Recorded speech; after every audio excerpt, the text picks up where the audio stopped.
You're watching the Action Sports Jax 24/7 network. Now it's time for the Brent and Austen Show. Hey, minicamp open to fans next week. That will be on Wednesday. Minicamp scheduled for Tuesday, Wednesday, Thursday. It'll be interesting to see what they do. You hear rumblings sometimes that the last practice kind of will be no-go on the 12th. So is that why the 11th is open?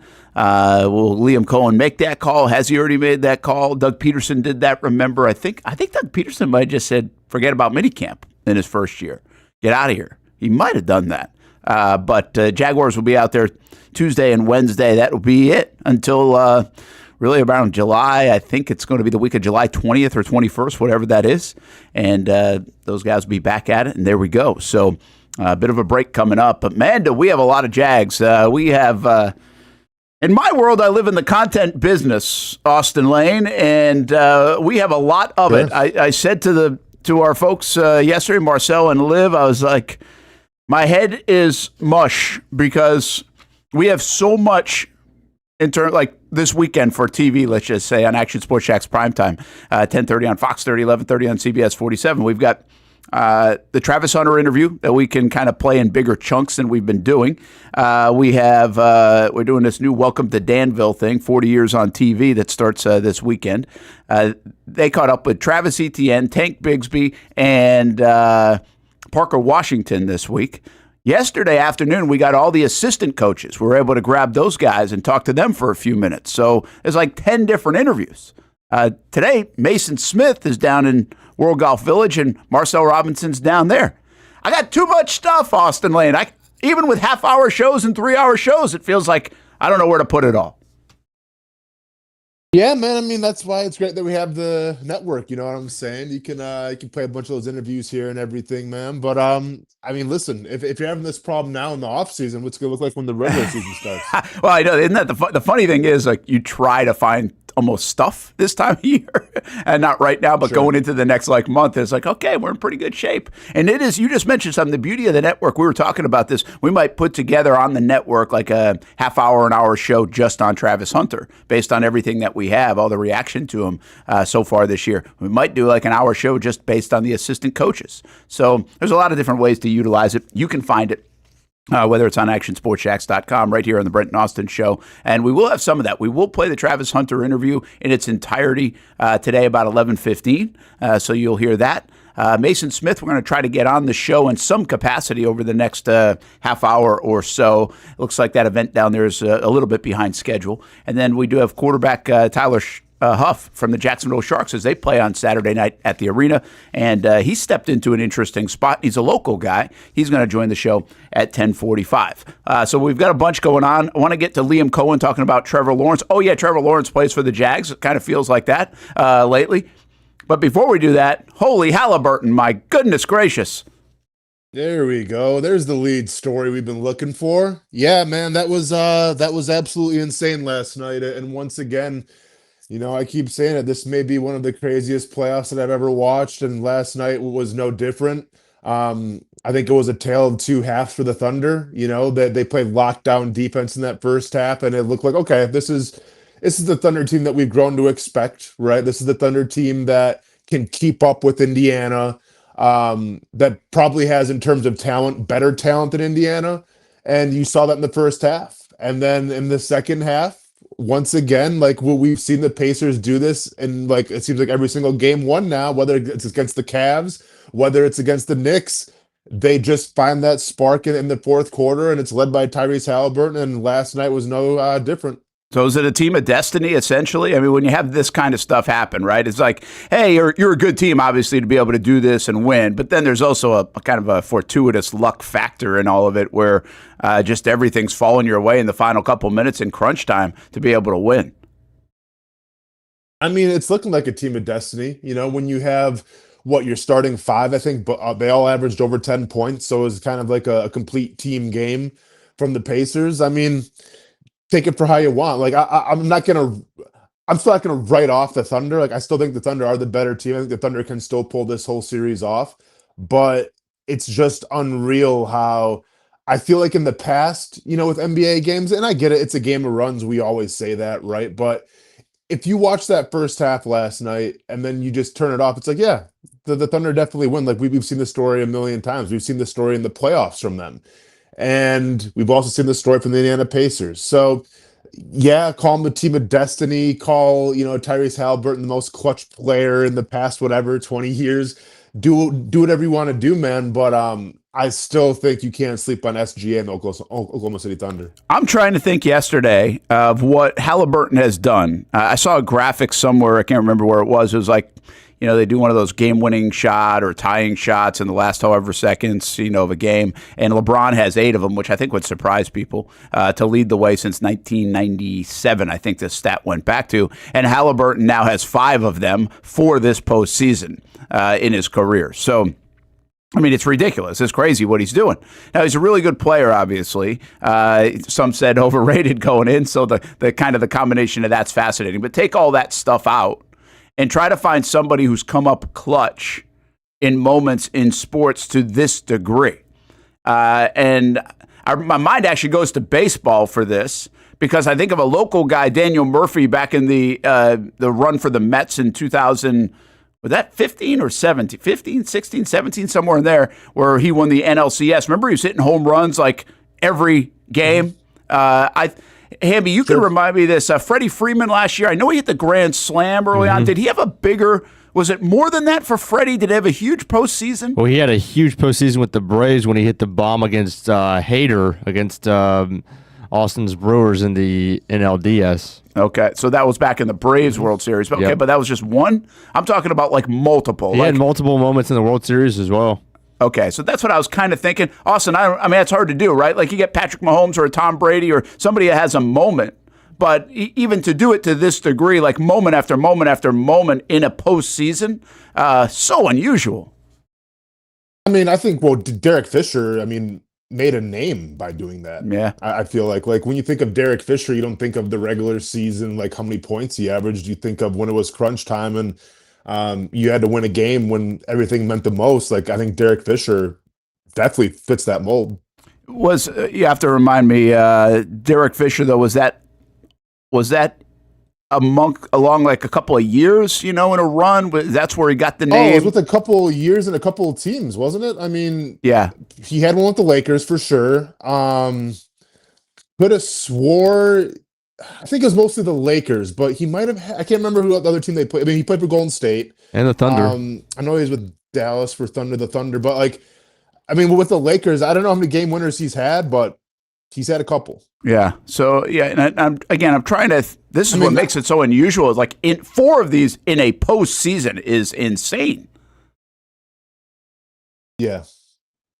And they're clutch guys, right? It's even Jordan, really seen before. Yeah, like Jordan. He's a clutch guy, right? But Jordan's not doing it like every shot. Like it wasn't like every postseason series he's hitting a game-winning shot. I mean, this is really unusual in sports. I kind of go back a little bit to Vinatieri. Vinatieri made that was the Super Bowl I covered. So again, I know this one a little bit up close. He made the snow kick against the Raiders, and then he makes the game-winning kick against the Rams to win the Super Bowl. He might have had another one like down the stretch of the season, if I remember, but those were like clutch kicks. So like he comes to mind for me. But man, oh man, it's just this is insane what one guy is doing. It's one thing if like the Indiana Pacers are doing this as a team, but this is really one guy. As soon as that ball left his hands, I was like, that's going in. Yeah, it's wild, man. And everyone was saying too, and I kind of agreed. Like Haliburton had to have a huge game to even keep up with the Thunder, right? Like he had to go off for 30. Because I think the big premise is that they're going to rely on more of Haliburton just driving and penetrating and passing the ball, and then hopefully other players can pick up that slack a little bit. And like if you look at the box score, if you look at the game last night, it's not like Haliburton, had a dominant showing by any means. Like he contributed with some assists, some rebounds, and everything. But once again, when it mattered the most, he stepped up. And yeah, there's no rhyme or reason I feel like to it. Because I don't think we were having this conversation last year with Haliburton in terms of being this clutch. And once again, it just happens when he gets called the most overrated player in the NBA, something clicked in him, and now all of a sudden he's the most clutch player in the NBA. YB400 throwing some names at us. Rick Fox. My gosh, that is a name. Like, it's just wild. I forgot about Rick Fox. Danny Green. My mom is a giant Rick Fox fan. Really? And he wear 44. Oh, yeah. Right? 44. And he played for the Celtics and Lakers primarily. That sound right? Right? I mean, I remember him from growing up from being on the Lakers primarily. Yeah. I think he was Celtics guy, too. I can't remember before or after. Now I'm getting mixed up. Danny Green, Robert Horry. So, like, Horry's interesting because he kind of came to mind as well. But again, I think I'd have to really go look up. The context here is in a single postseason. Horry played in, I think, or has more championships than most, right? Doesn't he have a ton of championships? Isn't he like a trivia question? Yeah, he played for so many different teams, like 5 or 7 of them. I can't remember which one. But he's got at least a handful of rings, right? Yeah. I mean, off the top of my head, I'm trying to think. He would have won stuff with the Lakers. I think he's got one with the Spurs for Houston. sure. When he Houston played Rockets? but he didn't win one with. Yeah, but he didn't win one with Houston, did he? I thought would the Rockets win like the mid-90s, 93, 94, something like that? Okay. Yeah, but way back in the mid-90s. Okay, yeah. So he's got some with Houston. He's got some with the Lakers, and then he's got some with the Spurs for sure. He's a 7-timer. Yeah, 7-timer. 94, 95, 2002. I'm sorry, 2000, 2001, 2002, 2005, 2007. Yes, 7 rings. I get Horry and Haley confused for the Cowboys and Niners because I think he's got 5 in the NFL, if I'm not mistaken. He's kind of like the Robert Horry of the NFL, where everywhere he went, he like won a ring. So, yeah, and Horry's known as clutch, too. What a great way to be known, right? Yep. Like, if you're in sports, it doesn't matter what you do. Like, well, it does matter what you do. If you can be like an MVP and a 5-time MVP and you can be a regular season, you become one of the greats, right? Because you're consistently good and people know what to expect. Then there's a different level of like, okay, now we ask those greats, they got to win, right? You got to get a ring. You got to be clutch. You got to be able to deliver championships. That's where we start ranking you. But what a cool way to do it if you're known simply for being clutch. Nobody remembers how many points you scored a game or anything like that. I have no idea how many points Robert Horry scored in a game or Rick Fox in this or anything else. But you're probably clutch. averaged like 9 points a game. Honestly, he probably did, right? In front of me, but like seriously, like I don't think it was that much. But yeah, you remember the championships, you remember the shots. Well, and that's what's always interesting to me about like Derek Jeter's career. I think Jeter, in many respects, I think people overvalue how good Jeter was. Like, if you think Derek Jeter, people like automatically go to, he's like a top 5, top 10 player all the time. He really isn't. Like, he really isn't. Like, the statistics don't show that. He's a very, very good player. He's a Hall of Fame player for good reason. But I don't think anybody's sitting there like on the GOAT conversation with Derek Jeter. But when you think about GOATs of October or people that are super clutch, he certainly comes to mind. Like, he would be put in this conversation, right? No, without a doubt, right? And it's wild because sometimes to have that clutch factor, to have that, that GOAT status of being Mr. Clutch, like you have to be on the right team, right? Yeah, like true. If Derek Jeter played for, and I'm trying to think of a team who was trash for the Tigers for a while or something. Padres of the old, other the Tigers or the white, whatever.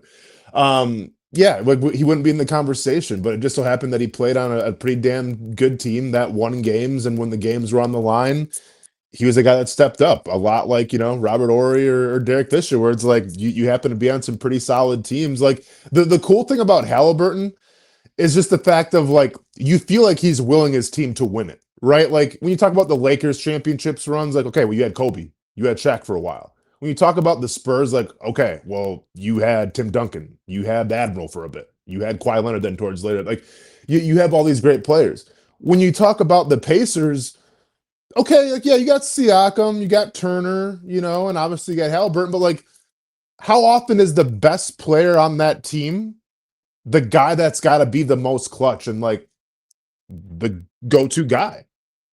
Yeah, that's a good call. Like that, yeah, I think there's a little balance here in some of the responses we're even getting in the chat, right? I mean, some of these are great players to begin with that also have to do that and carry the load and then deliver in that moment, and others are just, hey, sometimes it's the other guy that comes up big, and but you wouldn't be there without the star player. Are we getting into a territory here soon of where this is going to feel a little bit Toronto Raptors-like? And Kawhi Leonard, known as a really good player, and Haliburton is a really good player, but I don't feel like top of the chart, household name, leading way to an NBA championship. Is Haliburton about to fit in that? Is that a good comparison here to potentially the Toronto Raptors win? Yes and no. Like, I think he fits that mold just because they're super underrated and nobody, I think, gave them a chance to win the whole thing, much like the Raptors. But I think in terms of personality and in terms of like how they go about their business, I think it's completely different. Like, I think, Kawhi Leonard, you never would have saw him like doing wrestling promos, on Monday Night Raw. Oh, yeah, Well, yeah. Like, I mean, you're gonna see that with Haliburton. Like, Kawhi Leonard wouldn't like Kawhi Leonard's respected just because, like, he's Team New Balance. Like, the guy's just never in the spotlight. He doesn't embrace it. I feel like Haliburton, and people want to disagree and say like he's cringe, and I'm kind of in that category as well. But like, at least he puts himself out there. Now, people may not have to like it, but he does put himself out there. So I think I'm trying to think who I'd compare him to. Who's like just more polarizing, a great player, kind of came out of nowhere, but like is loved and hated. I'm not, and it happened so quickly too. So I can't really put a name on that right now, but I think there is a difference there just in terms of personality. Hey, one more note about this. The wild thing to me is that all these things are being done, like these comebacks are being done on the road. Even when the Knicks beat the Celtics, those first two games, they come back from 20 on the road. It's insane. Not only do we have, like, what's this, the 6 of them now? About a half a dozen crazy comebacks, 4 of them by Indiana, and I think 2 of them by the Knicks, unless I'm missing something. And I believe all of them, maybe there was one that was at home, but on the road. That's just, so much for home court advantage. No, you're not lying, man. Like, I feel like, and listen, the Thunder crowd last night, they were electric, and you thought, like, the way that game started, the Pacers gonna get bounced out of the house, but once again, props to that Pacers team, man. They're the complete team. Like, they play team basketball. There's no, I mean, I get Haliburton's the talked about dude, but there's a lot of players in that team that kind of go unnoticed that do their role really well, and that's what's lost, I feel like, in the NBA sometimes. Like, we're still so infatuated with the big three. We're still so infatuated with a big two and like Luka and LeBron, but to have that ultimate team where it's like, maybe Siakam goes off for 30. Maybe Haliburton goes off for 30. Maybe Miles Turner has his game, goes off for 25. Like, that's the mark of a great team, when you can stop one guy, then other players are going to step up. Before you get out of here, you said the lead, there you go, for on the NBA. It was debatable. Was the best sporting event Elon versus Trump on Thursday? And, I don't like talking about this kind of stuff. I really don't. We stay away from it. Yet I've got Hamby texting me before Austen goes, can we discuss this? Like, why are you so into discussing? I didn't even know what was going on. I just caught like strays of this. And then Austen actually tipped me off on it. Like, I still really don't know exactly what happened yesterday, other than it looked like there was a heel turn of some kind. Yeah. Hamby, you want to break it down, or you want me to step up and try to break this down? I think I can give you the spark notes. Let's hear those spark notes. You think I got bots now? Wait until this show's over.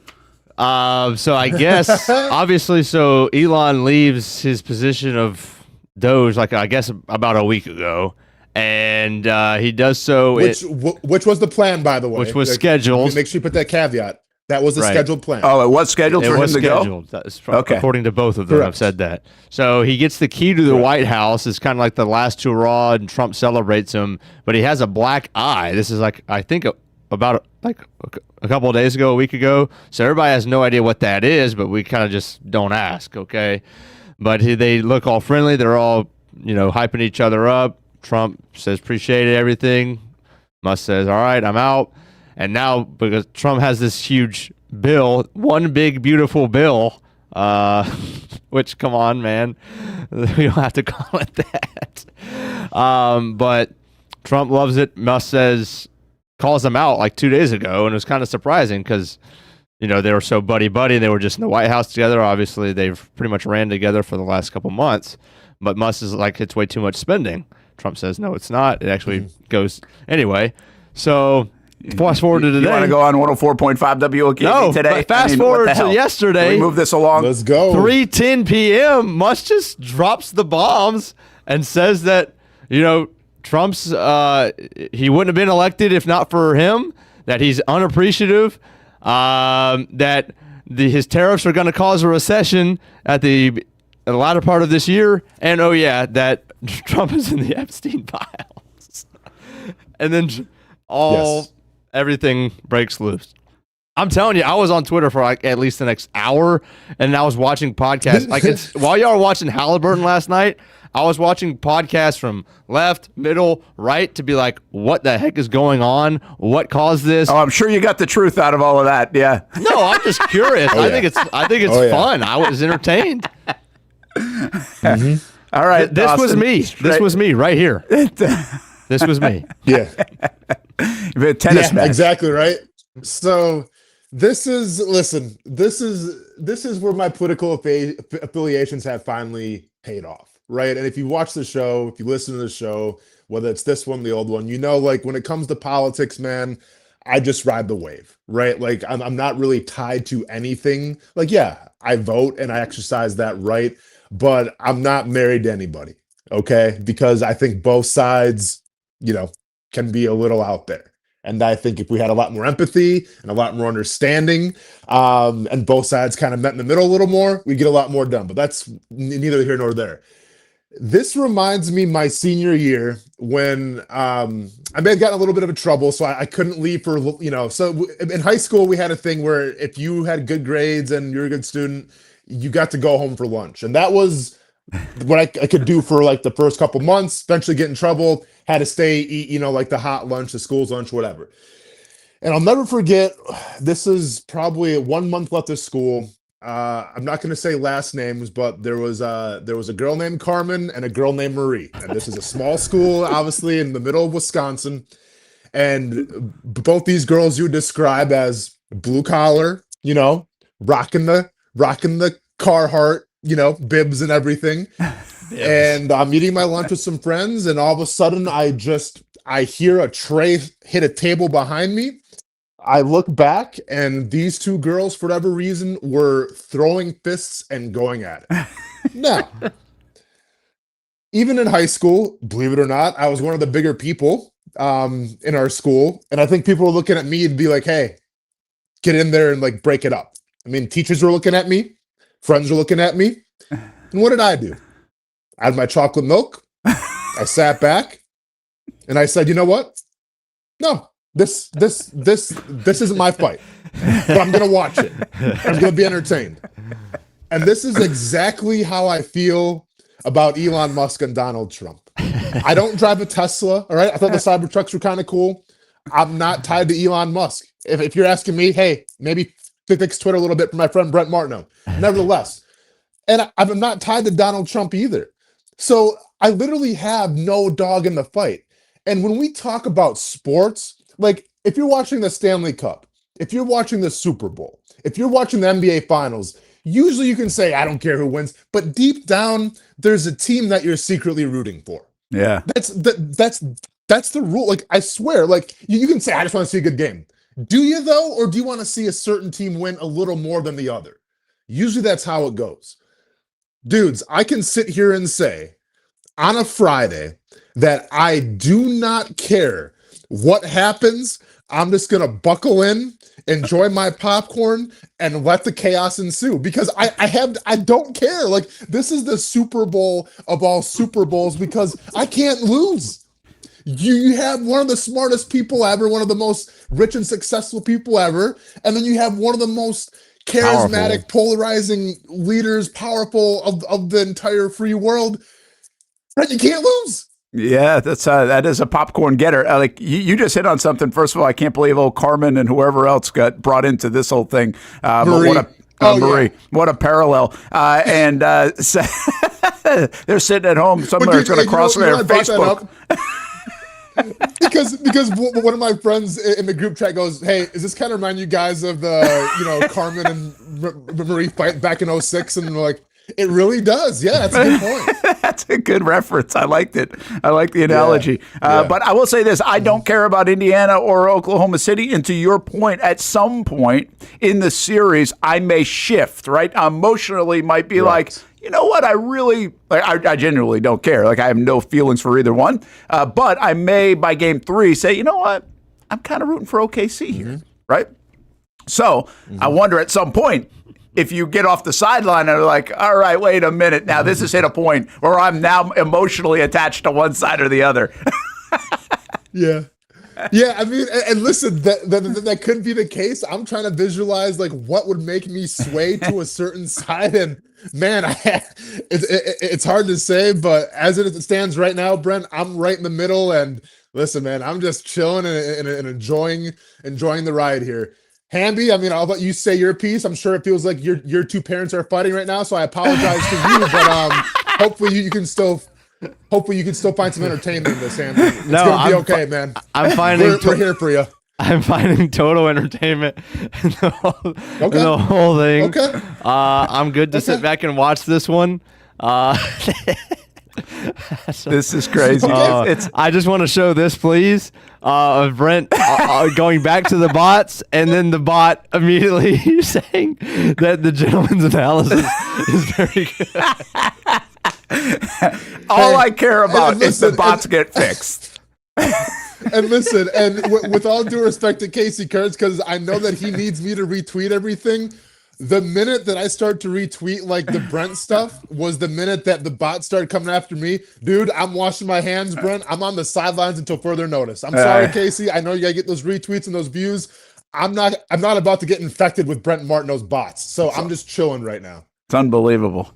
I did this think like, regardless of what it was, the numbers that it was doing on social media. Oh yeah. Well, somebody shared with me. You did, or maybe it was Austin. You shared with me. Somebody had like 62 million something or other. Yeah, in an hour. Yeah, Musk put out a vote, and it had 3 million votes in 2 hours. Oh my gosh! And just like that is insane. Stephen A. Smith was like, like he's at the front of it now too. Stephen A. Smith is saying like, I completely agree with this. Let's get this going. Like. I don't know, man. And then meanwhile, JD Vance, who's really in the thick of it, everybody's wondering almost like who he's going to side with. He's over there talking to Theo Vaughn. I know. I saw. Listen, and believe me when I say this. Listen, I have a busy schedule right now. I'm doing a lot of things. If you mean to tell me that I wasn't last night around 7 or 8 o'clock just refreshing JD Vance's Twitter page just to see a response, just to see a clapback, and all I get is Theo Vaughn? You kidding me? JD Vance, let's go. Brent, you laugh at it. You think Kendrick Lamar and Drake was like revolutionary? Oh, just wait for this up and coming Super Bowl halftime show and Elon Musk puts it on. I can't wait. Who knows? It is unbelievable. Who knows? Oh, man. We have the power of politics has turned into a 7th grade lunchroom. I guess that's why they say don't borrow a bunch of money from your friends. All right, man. We'll see you a little bit later on in the show. You getting a workout in. See you guys a little bit. All right. We might have a little. Hey, we have Jacksonville feud coming up later in the show. No, maybe another feud. Maybe this plays into it. I have no idea where Casey's going to take us. We try to get a little Mason Smith in here in just a little bit. We'll see Marcel's down there at that event, so I will have it at some point, whether it's coming up in a couple minutes or a little bit later on. Tyler Huff from the Jacksonville Sharks will join us in about 15, 20 minutes. And then 11:15, we'll play our Travis Hunter interview here on the show in its entirety. So you kind of see the whole flow of that, even though we've been playing some bits and pieces. And there are some things we still haven't played, by the way, for the Travis Hunter interview. And we're going to continue to push that out on CBS 47 and Fox 30 this weekend and tonight, and also on social media and on actionsportsjacks.com. Daniel Griffiths has been writing about our interview all week, so you can see all the different articles. Travis Hunter punter week here on Action Sports Jacks continues at 11:15. Take a time out, Brent and Austen show on the Action Sports Jacks 24/7 network. Don't usually start with the NBA, Elon Musk, Donald Trump. That is a first here on the show, but we'll eventually get back to normal things here on the Action Sports Jacks 24/7 network. When it's time to get a new car for anyone in your family, just remember, nobody but Nimnick, the #1 Buick GMC dealer in Jacksonville. Get the latest price breaks on 2023 and 2024 models or the newest 2025 vehicles in the showroom on Phillips Highway or shop online at nimnickbuickgmc.com 24 hours a day. GMC Sierras, Yukons, and the redesigned Acadias, or get the all-new redesigned line with Buicks. It's nobody but Nimnick, and part of the reason why is this is a first-class buying experience here at Nimnick Buick GMC. You're not just a customer, you're a friend. This is about getting a vehicle that best fits you and getting you on the road, and also helping you and your family down the road. Nimnick has a treating you right guarantee, courtesy, respect, fairness. The most Buicks, GMCs, and Jacksonville's only Car Bravo dealer, nobody but Nimnick. Who has put in the most years and stands behind a better experience? Nobody but Nimnick. GMC. We are professional grade. The schedules are out for another summer of soccer here in Jacksonville with the Armada men's and women's under-23 squads, starting with the ladies and the home opener on May 24th. 2 weeks later, they're back in Northeast Florida for a June 7th matchup. The season wraps up with a pair of Friday night home matches June 20th and the 27th. As for the boys in blue, they debut against a couple league newcomers on May 9th and 17th respectively, with more home dates on May 31st, June 14th, and June 21st.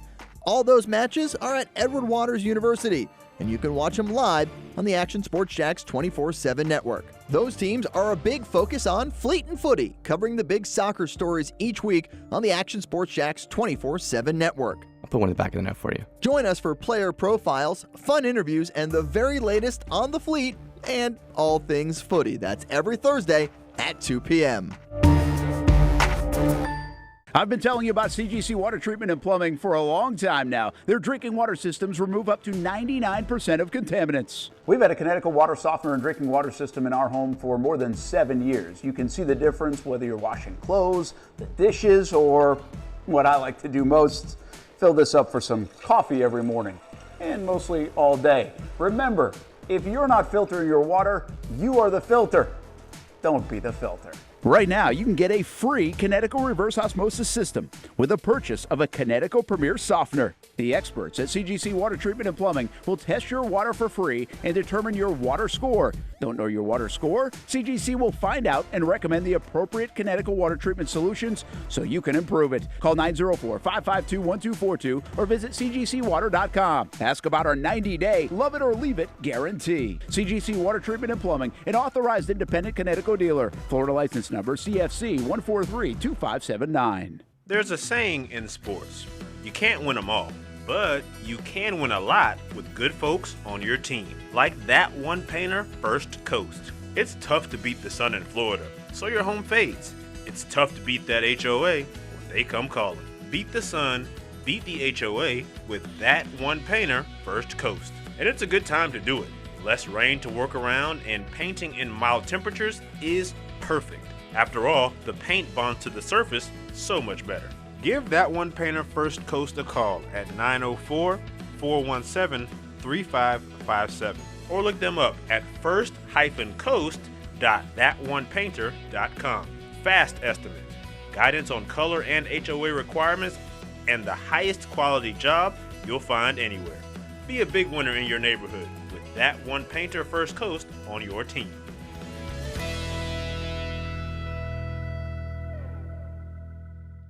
It's fast-paced, Hands off on first down, and there goes Edward Vander. high-fly, Wide open receiver. It's caught. action-packed, weekend fun. Fun for the entire family. It's the Jacksonville Sharks. I feel like anybody could play in this league. It's gotta be like backyard football, right? Whoa! This ain't the Arena League, Brent. This is the indoor league, and they play defense here. It's a lot safer to just watch the professionals play. And watching is a lot of fun. A party in the stands at the arena for kids and adults. And it's indoors. Get out of the heat for the summer and watch the Sharks shine inside.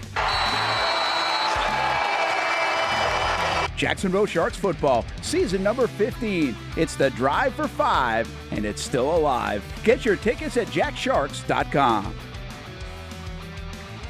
Welcome back to the Brent and Austin Show, streaming on the Action Sports Jax 24/7 network. Oh, a little happy birthday to Stuart Weber and Mike Burish. Both of them look different in that picture. Stuart now has beard. The beard game's been going for a while. And Burish, what's going on there with Garrett Biedenbaugh? So happy birthday to those guys. Celebrate number 40 for Weber. And Sheesh. I don't know what it is for Burish. He looks good, though. And you do too, Weber. I don't know. I haven't seen Weber. That's what Weber looks like, maybe. Now, he might have shaved the beard. I don't know. I hope he kept it. I think he probably did.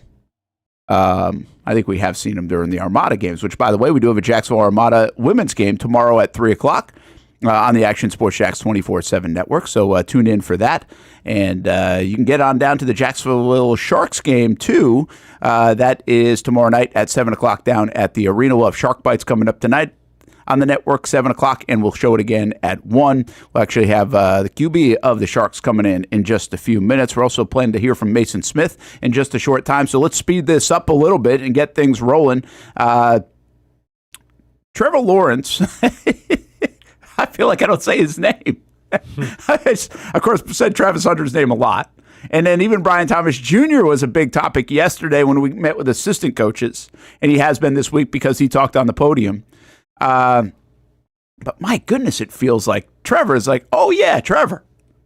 And I don't know if I'm the only one that feels that way. But what's interesting around the Trevor conversation, yesterday there was some of this discussion, which you'll hear over the next couple of weeks about like some of the assistant coaches working with him. And it's a similar stuff of, hey, everybody loves working with Trevor Lawrence. But there's a lot of focus on his footwork right now and trying to fix things. And when I hear these things, it's like, okay, you already have scheme and offense and install and systems and everything else that is tricky for players to adjust. Everybody knows, like, if you want to be good, you want to be consistent, right? If you keep changing things, it's hard to be great at anything. If you look at Tom Brady, one of the beauties is Tom Brady was in a similar or same system for basically the entire career until right at the end.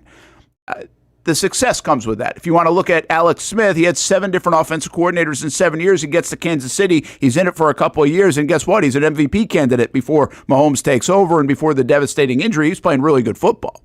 So it matters. Consistency matters. But you've got to find the right fit. We thought it could happen with Doug Peterson and Press Taylor and Trevor Lawrence. It did not. Now, this is like a huge one because how many times can you keep changing? This is huge with Liam Coen. Liam Coen has had a lot of success getting really good play out of quarterbacks. Lately, Baker Mayfield, but this goes all the way back to UMass, Rhode Island, Brown University days, Maine. Like, really did a good job with quarterbacks, got the most out of their talent. If he does that here in Jacksonville, well, that's going to be really good. So I think those are all good things, right? Those are all like, hey, this could be good. But in the meantime, you're trying to get the offense. It's not an easy offense, trying to get on the same page with everybody. You're trying to be the leader of this football team. I don't care how talented you are. All those things make it a little bit more complex and difficult, make your job a little bit harder. And add to it, now that you're going to change some fundamental things, the one beauty about Trevor Lawrence is fundamentally he's pretty good. Like, overall, he's pretty good. Sure, can you always fix things? Absolutely. But we've talked in the past about different quarterbacks. Really, Blake Bortles comes to mind, where he's got to fix some mechanical things. You got to go out to California and you got to work with Jordan Palmer and you got to go fix some of these things that will make you better as a thrower. Well, the Jags don't have to worry about that with Trevor Lawrence. Sure, tweak, work, that never stops.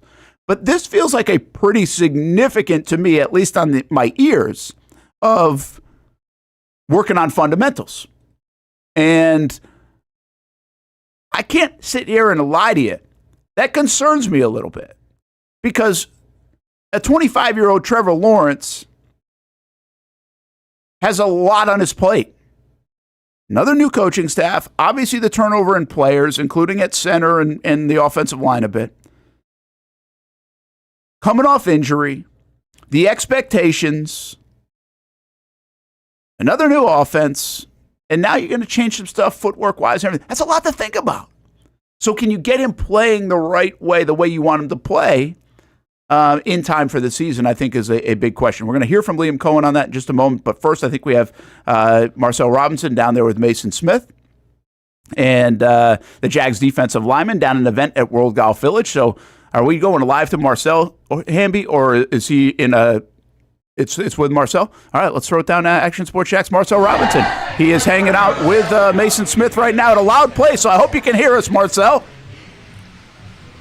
We got you, Brent. I'm here with the big fella, Mason Smith himself. We just got finished up having a little bit of fun in the sun. Yeah. Then obviously kind of tossing the ball around a little bit and going in there. We're going to get to what happened inside there in a second. But first off, good to see you, man. How much fun was this? I'm not sure if you know, Brent, but Mason Smith is actually the NFL ambassador for the Nemours and Wolfson connection, right? Just talk a little bit about that and how'd you get started?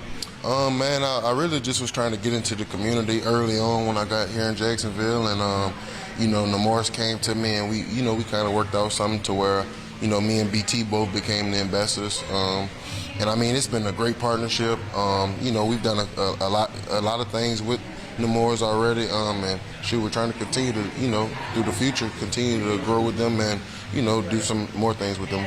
Obviously, seeing the way you're interacting with the kids, it's not just about having fun with them, but this is something that you really care about. This is something you're passionate about. Where did the passion come from? Because obviously we know how serious, type 1 diabetes is, especially with the kids. My grandmother actually has type 1 diabetes at 86 years old, and is also, beat cancer twice, or is in the process of beating cancer twice. So, it kind of goes back to me deeply and, to my heart deeply, just seeing these kids, not live as much life as her and, already going through some of those similar things. So, I mean, one thing that you could do is always make somebody's day, man. You don't know what makes somebody's day, and you don't know who you're going to talk to that might need that advice or, just that talk. Or just, just for you to say hey to them. So, doing something like this, definitely makes me feel better. And, hopefully it makes the kids feel better, man. I'm just kind of trying to take them, kind of take their mind off of, some of the things that's really going on in their life, man. Whether that's, anything with the diabetes or just anything personal in life, man. It's always good for somebody to come and, try to give them a little bit of, take a little bit of edge off, and, just have fun with them. Well, obviously, I don't have to tell you this, but if there's anything that I would choose to get your mind off of what's going on in the reality of things, it's definitely football. Oh, yeah. Obviously, having some fun out there, tossing the rock around. Just talk about, what was it like? Obviously, hanging out with the kids and kind of, like you said, being able to see them kind of get away from reality for a second and just throw the football around with, a Jaguar. Yeah, man, that's what it's all about, man. Just getting them outside, getting the blood pumping a little bit, man, getting a little stretch in. Just getting a little bit of, physical activity, man. We didn't overdo it. We kind of did it light, but, like I said, just getting out there with them, having fun, taking that edge off and just being able to be free. You know what I'm saying, man? And just being around other kids that go through similar things with them, I think it's a great thing. And I think that it's very beneficial. Obviously, with OTAs in the book, you had a couple days before you report for a mandatory minicamp, but do you find events like this kind of help you sort of step away from football and refresh a little bit before you get into the grind? I feel like this also helps me take off the edge, you know what I'm saying? Not saying that OTAs is an edge, but, kind of just take my mind away from football and really look at how, how different some people's lives are, you know what I'm saying? I live an amazing life, God willing. I'm very blessed, very highly favored. My parents have done a lot for me, so I've always never wanted for anything, man. But when coming in here and looking at these kids, a knee injury or a shoulder injury ain't nothing compared to what they're dealing to, man. So it's always good to, take a step back and look at it from a different perspective, and just make you kind of, feel, just kind of appreciate what you have more and, appreciate what you got going on, man, because, some of these kids, they got a lot going on. So, just being able to kind of relate and just kind of build a bond. I mean, you talk about different perspective. I think that, that's something that you guys are experiencing down there at the bank, right? Obviously, new coaching staff, pretty much new era down there at Jags camp. This is year 2 for you, obviously. What is that different perspective for you? I think it's definitely a younger field. Having Gladstone, having Boselli back, which I think was a great hire, you know what I'm saying, and having Coach Liam, you know what I'm saying, they bring a young field, bring a young, just a young energy, man. I feel like one thing that's better for us, I feel like, and I've only been here for a year, going on 2 years now, but I feel like it was kind of like that we were looking in the wrong places or, something like that. And, a fresh restart would be a good thing. I think it'll be beneficial for the organization. I think it'll be beneficial for the team. And I like where we're, the direction that we're headed in. Very fast-track education for you last year in year one. Obviously, ups and downs, but you learned a lot. Coming into year two, what's different for you? And coming into this year, do you feel good? You look good. You feel good? Yeah, I definitely feel amazing, man. I think some of the biggest pieces was, just little stuff like, getting in the weight room. I'm 22 years old going against, 33-year-olds. So, that's going to be the biggest, the biggest turnover from college to the NFL, man. And, once I got my feet under me and I felt like I got to where I needed to be, obviously everybody's seen, a grasp or an incline in my play. So, I'm just continuing to go on that trajectory. The sky's the limit, man. I feel a lot more comfortable in my own shoes. You know what I'm saying? Just out of the simple fact that I already know what's going on, and I've done it already now. So, and I know I can do it at a high level when I play the best that I can. So, it's not really any gray area. It's not really any worrying about what you can do and how you can do it because I've seen it, I've done it. So now it's the pain's already on the wall. It's just time for me to go do it. Awesome. You talked about being comfortable in your own shoes, and now, as you know, there's no growth in comfort. And Brent Mason tells me that he wants to. He said he's a wizard behind his microphone. Yeah. He says that this is kind of, we won't say the next thing, but he says he's got a little bit of TV skills. So rather than me toss it back to you, I'm gonna pass the mic to Mason Smith, and I'm gonna just toss it back to Brent and say, Brent, let's go back to you guys in the studio. Brent, let's go back to you in the studio. That's good stuff, Mason. We'll hook you up. Great job, by the way. Congrats on doing this with the kids. Hey, Marcel, can you get him to blow the whistle? Oh, Brent says he wants you to blow the whistle. Get your too short on. There you go. There you go. Future coaching for Mason Smith. Because it sacrificed my left eardrum. I bet it did. Thanks, fellas. Appreciate it. Nice job, Marcel Robinson, Mason Smith. Listen, I'm a big Mason Smith fan. I've been talking for months about it. I said, hey, Mason Graham, don't worry about it. Eric Armstead, Mason Smith, it's a big dude. It's interesting to hear him say, hey, got to get in weight room? In the weight room. Holy cow, man, you're already a monster of a man. But great perspective there. First of all, what he's doing with type 1 diabetes and everything with the Moors today down at World Golf Village. Always celebrate that. Good for him. And looks like he's enjoying being in Jacksonville, being out there in the community. You mentioned Brian Thomas Jr. is partnered as well with the Moors in this capacity. But I really was, and we'll revisit some of this in just a bit, what he said there was, I thought, pretty profound about himself growing, going into year two, and mentioned in the weight room, say, hey, I'm a 22-year-old guy. I'm a big guy, of course, and at the collegiate level, I can handle things. But here you're playing 30, 31, 32, 33 years old. You're playing big offensive linemen that have been around the block, man strength, those things. So you got to learn that, figure that out, so you appreciate it.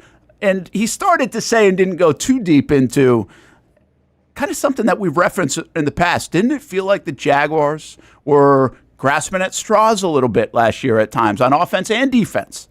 And he kind of referenced that a little bit, like we were looking at places we shouldn't have been looking, I think is the way he put it. So there's so much excitement in the building, and I'll talk a little bit more about that because we visited with the assistants yesterday, and something that struck me, still to come in the show, hopefully I won't forget it, I'll write it down right now because we're rocking and rolling. Nice job, Marcel Robinson. Marcel Robinson killing it for us these last couple weeks. Always is, but really the last few weeks he's been awesome with the stuff, so appreciate Marcel getting down there and getting Mason Smith, and that was really a lot of fun to listen to Mason. We had a lot of outdoor or a lot of fireplace chatter in the chat during that. Yeah, that was a fireplace. It was like an outdoor fireplace, I think, down there at World Golf Village. It seemed like. I think they were outside like on a patio or lanai, is my guess. That's what I was thinking at least. All right, let's go from that big man to right now the big man for the Jacksonville Sharks. And they will play at home tomorrow night at 7 o'clock. And it's the quarterback of the Jacksonville Sharks, Tyler Huff. Tyler, appreciate you hanging on for a little bit while we got Mason in there as well. Man, what a fun couple weeks it's been for you jumping into the fray for your hometown team at the quarterback position, and you get to make your debut at the arena tomorrow. Absolutely, yeah. It's been exciting. I appreciate y'all having me on. Yeah, what's this? You kind of been thrown into the fire, right? I mean, there's a quick shift at quarterback, and you jump in there, and looks like I don't know if you've had time to think or whatever else, but just kind of went out there and played and done a pretty nice job. Yeah, it was a very quick turnaround. I was up in the CFL for about a week, got released, and then it was the day later. Coach Gibson called me, and then I was in practice. I think it was 3 days of practice before we went up and played, and ever since then, it's been a very fast pace. All right, so give us a little bit of sense of your football journey, which started high school back here at Ridgeview, and so you're a local guy. But from there, I feel like we lost track of you. So give us what happened after playing for Ridgeview. Yeah. So I'm from here. Went to Ridgeview out of high school. Didn't really get heavily recruited. I went and played at Presbyterian College, which is a small Division I FCS program. It's actually non-scholarship. So while I was there, I actually joined the Army to kind of pay for school, and that was kind of my way to get through it. So I did Army ROTC there. I commissioned as a second lieutenant in the Army Reserves. Still in the reserves right now. Loving it. Been doing it for about almost 3 years now. So I graduated from Presbyterian College, had 3 okay years. We weren't the best team ever. I would say that. I'll be honest with that. Graduated there in 3 years, then transferred to Furman University, again in South Carolina, another FCS program. Yeah. Had 2 really good years there, 2 10-win seasons. We won the conference my second year. Went to the third round of the playoffs, unfortunately lost. And then I had 1 more year. It was actually my little COVID year. And I just graduated with my master's from Furman. So it was kind of a point where I couldn't continue to go to Furman. I just graduated, so I kind of had to leave again. So I had 1 more year and went to Jacksonville State. Had a good year there as well. Tested my waters in the FBS level, wanted to prove myself, and won the conference championship as well. And, had an opportunity to play professionally, got called up to the Hamilton Tiger Cats up in the CFL, and then ended up here at the Sharks, and very happy to be back home. How about that, man? I mean, that's crazy. Think about that. It just took you about 6 minutes to tell us that journey, and you're still playing. What keeps you going in all of that, right? Like, what you can stop along the way. And I know now it's a little bit more common for people to just jump around. It's become second nature now with the transfer portal and everything else. But this was before all that for you, a lot of it. This is more, hey, I want to keep playing. I want to keep chasing it.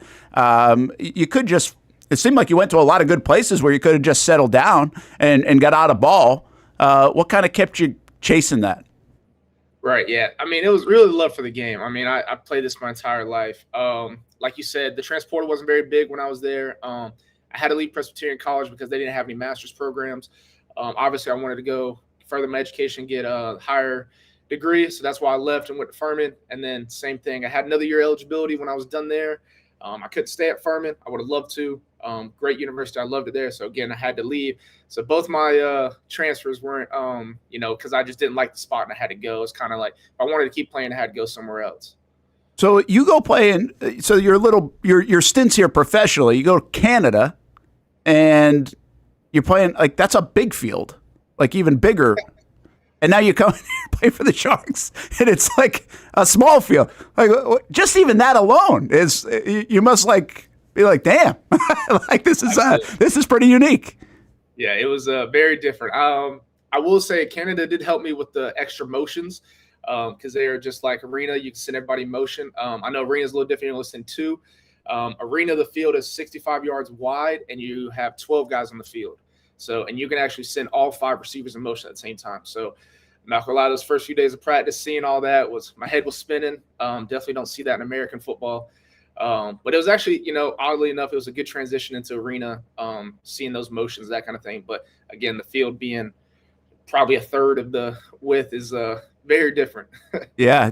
What's your strength as a quarterback? Why do you keep getting these chances? What stands out? What is keeping you kind of in the game and even at this professional level, do you think? And I guess the second part I'm going to ask that is, what part of your game does it fit better for this, or does it fit better for a Canadian league or just American football? How do you feel about it? I mean, I think I'm a winner. I think the past 3 seasons I won 29 games, had 2 10-win seasons, 2 conference championships, done a lot of new things at the teams I was at. A lot of firsts for those teams. Not saying it was just me by any means. I had phenomenal teams and guys with me. But I think I'm a winner. And I think what's different about me playing quarterback is I like to think I'm a tough guy. I don't slide. I never have. I don't believe in that. I don't think the quarterback being the leader, you shouldn't be the guy sliding. I mean, nobody else on the team is sliding. So you expect your running back to go get that first down. So I think being the quarterback and the leader of the team, I think it's only right that you put your body on the line the same way. So I think I'm a tough leader, and a lot of guys respect that of me. And, usually coming in, middle of the season like this with the Sharks, I think having to show that and earn that respect was, the most important thing for me. And I think I've done that these past 2 weeks. Tyler Huff with us, quarterback of the Jacksonville Sharks, play tomorrow night, 7 o'clock downtown at the arena against the number one ranked team right now in the league and in the indoor football league.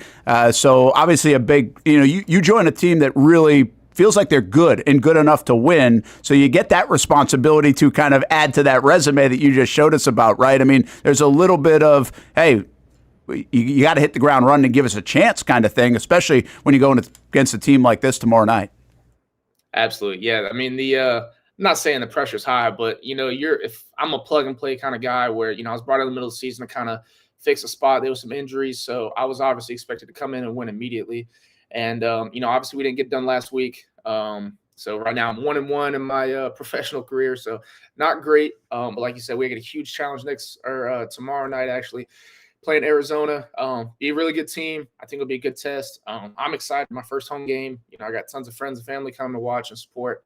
All my college games and universities all been super far away. So this is good to finally play a game right here where I'm from. So I'm excited for that. That's pretty cool. Like, how many people are coming tomorrow night to that Sharks game? And is there somebody coming that you're like, man, I haven't seen them or whatever in a while? Anybody that sticks out to you? Yeah, I got some buddies that live down in Tampa I haven't seen in a while. They're coming up for the game, so I'm pretty excited. I probably 20 to 30-ish people coming.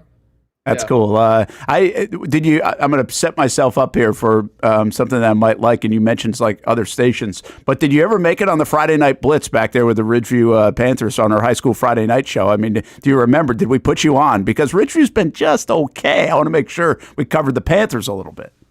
Yeah, I was there. I'm going to be honest. I don't remember the exact moment, but I was on it 2 separate times. Okay. I see some of them back in 2017. Oh, Middleburg. Hamby's looking it up against Middleburg. There you go. See, there we go. All right. But yeah, like you said, Ridgeview, my time there, we weren't the best. We're very average. My junior year went 6-4, then 5-5 my senior year. Obviously since then, I don't know how great they've been. We're trying to find our way. Yeah, no, that's cool, though. That's fun. That's what I like. I like seeing that. We could watch you on Friday nights, and now here you are at the professional level playing for the Jacksonville Sharks. That's really cool. Hey, you mentioned the reserves, right? And I think second, let me make sure I get this right. I don't like to screw this up. Second lieutenant in the Army Reserves, I think is where you're at. Is that right? First lieutenant. I just was promoted a few months ago back. Okay. First lieutenant. Yeah. So, see, I told you I didn't want to screw it up, and I did anyway. Well, congratulations to you on that. So what does that mean in all of this? As you're chasing your professional quarterbacking, how much do you still lend time to that? And down the road, what are your plans? Yeah, it's a very unique situation. In college, at Presbyterian, I did it in ROTC, so I just it was my class schedule. But as soon as I commissioned there and actually entered the United States Reserves at Furman, I had a really good unit. They were big Furman fans, so it's 1 weekend out of the month. And obviously during the football season, I can't do that, so I had to miss those drills, what they call. But they were really good to me. I was able to make it up, so I was going during the week and make it up. And this past January through May, not of 2024, so I guess last season, I was actually in Arizona for about 5 months. I had to do some training down there. Me and my wife down there in the 20 miles off of the border of Mexico, super far south. So it's a very interesting balance. Usually my commanders and units have been really good to me, able to make up because unfortunately I got to miss some stuff for football, but I usually make it up. So my unit now is out in Tallahassee. So actually I have to go this Sunday. I have to wake up at like 4 a.m. after the game, and then I'll be there all day Sunday and Monday. So it's pretty interesting. Yeah, that is interesting. Well, good for you to balance both and be able to still kind of live out your dream playing professional football too, man. Great to catch up with you, Tyler Huff, and play well tomorrow night, play well the rest of the year, and hopefully we'll check back in with you here on the Brent and Austen Show on the Action Sports Jax 24/7 network. Enjoy that moment tomorrow night, though, with all those family and friends there. Yes, sir. Absolutely. I appreciate you guys having me on. Thank you. You bet. Tyler Huff, what a cool story. Very neat. Love that. Seeing the kids from, you said 2017 we had them on? And 18, yeah. And 18. That's awesome. Wow, what a path. What a path, man. That's it's something we kind of tell kids or whatever. I mean, and people, it's almost cliche and everybody knows this. It's like, hey, once you stop playing, you stop playing. So you keep it going for as long as you want. And look where it's landed him. I mean, at some of those stops, there's no way. He thought he'd be playing in a professional football game in his hometown in 2025 on a Saturday night in June. And here he is tomorrow. And by the way, for anybody, we get down in the arena, join those 20 or 30 folks from Tyler Huff's family, of course, and check out Shark Bites tonight, 7 o'clock. We do that every Friday and Saturday at 1 o'clock on the network. Where do you find the Action Sports Jax 24/7 network? ActionSportsJax.com, Action News Jax app, so you don't have to be in town. You can be anywhere. And also on Action News Jax now on your smart TV, so you can really watch on Apple TV, Roku, all the rest. And we'll have the home game there tomorrow night as well for folks that maybe know Tyler and are out of town. You'll be able to see that game, the Indoor Football League. It is the Rattlers against the Sharks. And again, that's a big matchup. Sharks certainly don't want to lose a couple in a row. Did that earlier in the year after winning and getting off to a nice start. So right now they are 6-3 on the year and in good position. And Tyler Huff hopefully keep up those winning ways with the Jacksonville Sharks. All right, let's do this. Just had a lot going on, right? I want to get back into the Trevor Lawrence stuff, and we will probably at some point. We'll hear from Liam Coen. Might even hear a little bit on Brian Thomas Jr., from Edgar Bennett today, but we'll definitely hear from Travis Hunter coming up on the other side of this. So let's take a break. Brent and Austen Show, Action Sports Jax 24/7 network. Maybe a little Liam Coen on Trevor just to finish that thought. And also Travis Hunter certainly on the way. Man, very cool to get Mason Smith on the show as well live here this morning. So a lot of fun stuff happening on the Brent and Austen Show on the Action Sports Jax 24/7 network. Cooper Hodges, the cartwheels are done, which is unfortunate. Really hope that he gets an opportunity, get healthy, get all those things to give him another shot in the NFL. Thought he was on his way. You can see it on social media and our podcast, by the way. If you missed any of that conversation yesterday, some of my thoughts on Cooper Hodges, just go get the podcast each and every day for your drive home, getting a workout in, going for a walk, get away from the family. You can listen to the Brent and Austen Show any time of day, 24 hours a day. Most of us know how to throw.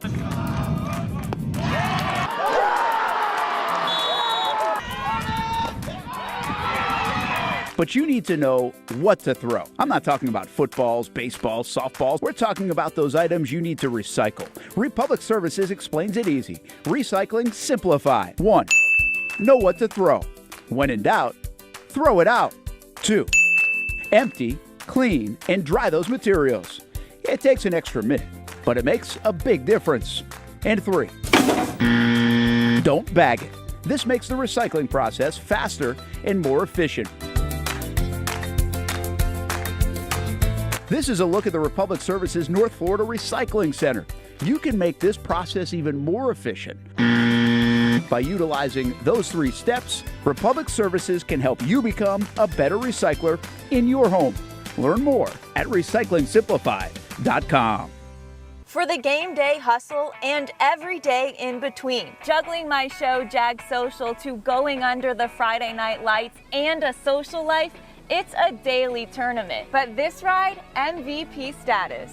The all-new 2024 Lincoln Nautilus isn't just my car, it's my personal locker room, office on the go, and VIP lounge on wheels. Let's talk tech. My profile remembers everything from customizing my dash display to setting the ambient lighting and my signature scent. And wireless charging, essential for live tweeting scores. Whether I'm packing for a beach day with friends or heading to the gym, there's space for every passion. After dominating all day, this becomes my recovery zone. The massage feature is like having a personal PT on call. Life's a non-stop game, but with this ride, I'm always on my A game.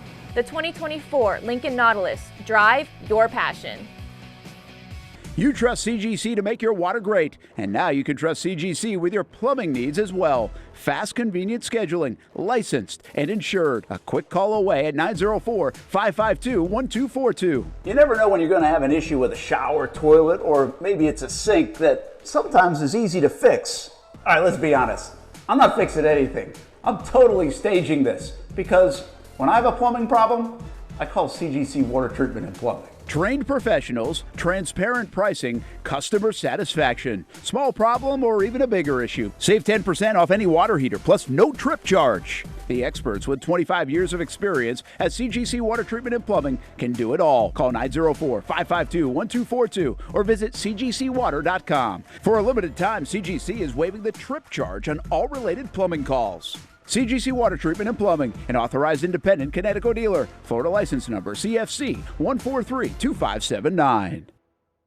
If you look good, you feel good. And the medical professionals here at Ponte Vedra Vein and Aesthetics are here to make you feel your best. I'm on camera every week, and I have a confession to make. I'm not always confident in my appearance. Can you see my dark circles? Is my makeup highlighting my fine lines instead of covering them up?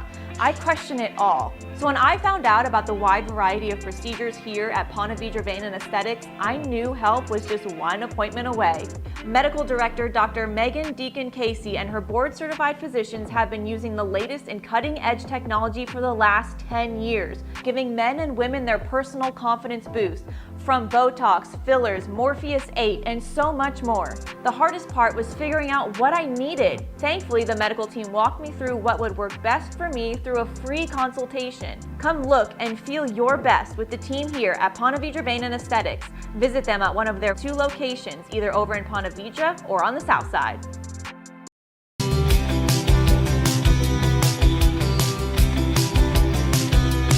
Welcome inside the Armor Guard exterior and gutter helmet showroom. There's a lot going on, like glass exteriors, replacement windows, and down there we have the retractable screens and awnings, plus hurricane protection. Let's talk more about those gutters, and to do that, we bring in Kevin. He's the owner, he's the expert. Why Gutter Helmet? Well, Gutter Helmet is truly the only maintenance-free product. It lets the trash and debris go on the ground, the water wraps around and goes inside. Unlike filters, they sit on top of the gutters, and the trash and debris build up on top of filters, which requires maintenance. With Gutter Helmet, we're going to keep you off the ladder, the most dangerous thing in your garage. With Gutter Helmet, you'll never clean your gutters again. So get off the ladder and put on the helmet. Gutter Helmet. Get a free estimate at gutterhelmetofnorthflorida.com. You can also call 904-762-7779 or visit the showroom on St. John's Bluff Road in Jacksonville. Welcome back to the Brent and Austen Show, streaming on the Action Sports Jax 24/7 network. This was the highlight of the week, Travis Hunter, and making that play that just went crazy on social media, like everything else that Travis Hunter touches. It's let me get this out of the way now before I forget. As I was going into the Tyler Huff interview, I was talking about the assistant coaches and the vibe in the building, and there are 2 big takeaways for me yesterday, just without going back and looking at the sound that we got. I was, you know, when you're in our spot, like yesterday's a weird day. Really, to be honest with you, I'll be as transparent as possible here. The last week has been just crazy in my brain and head.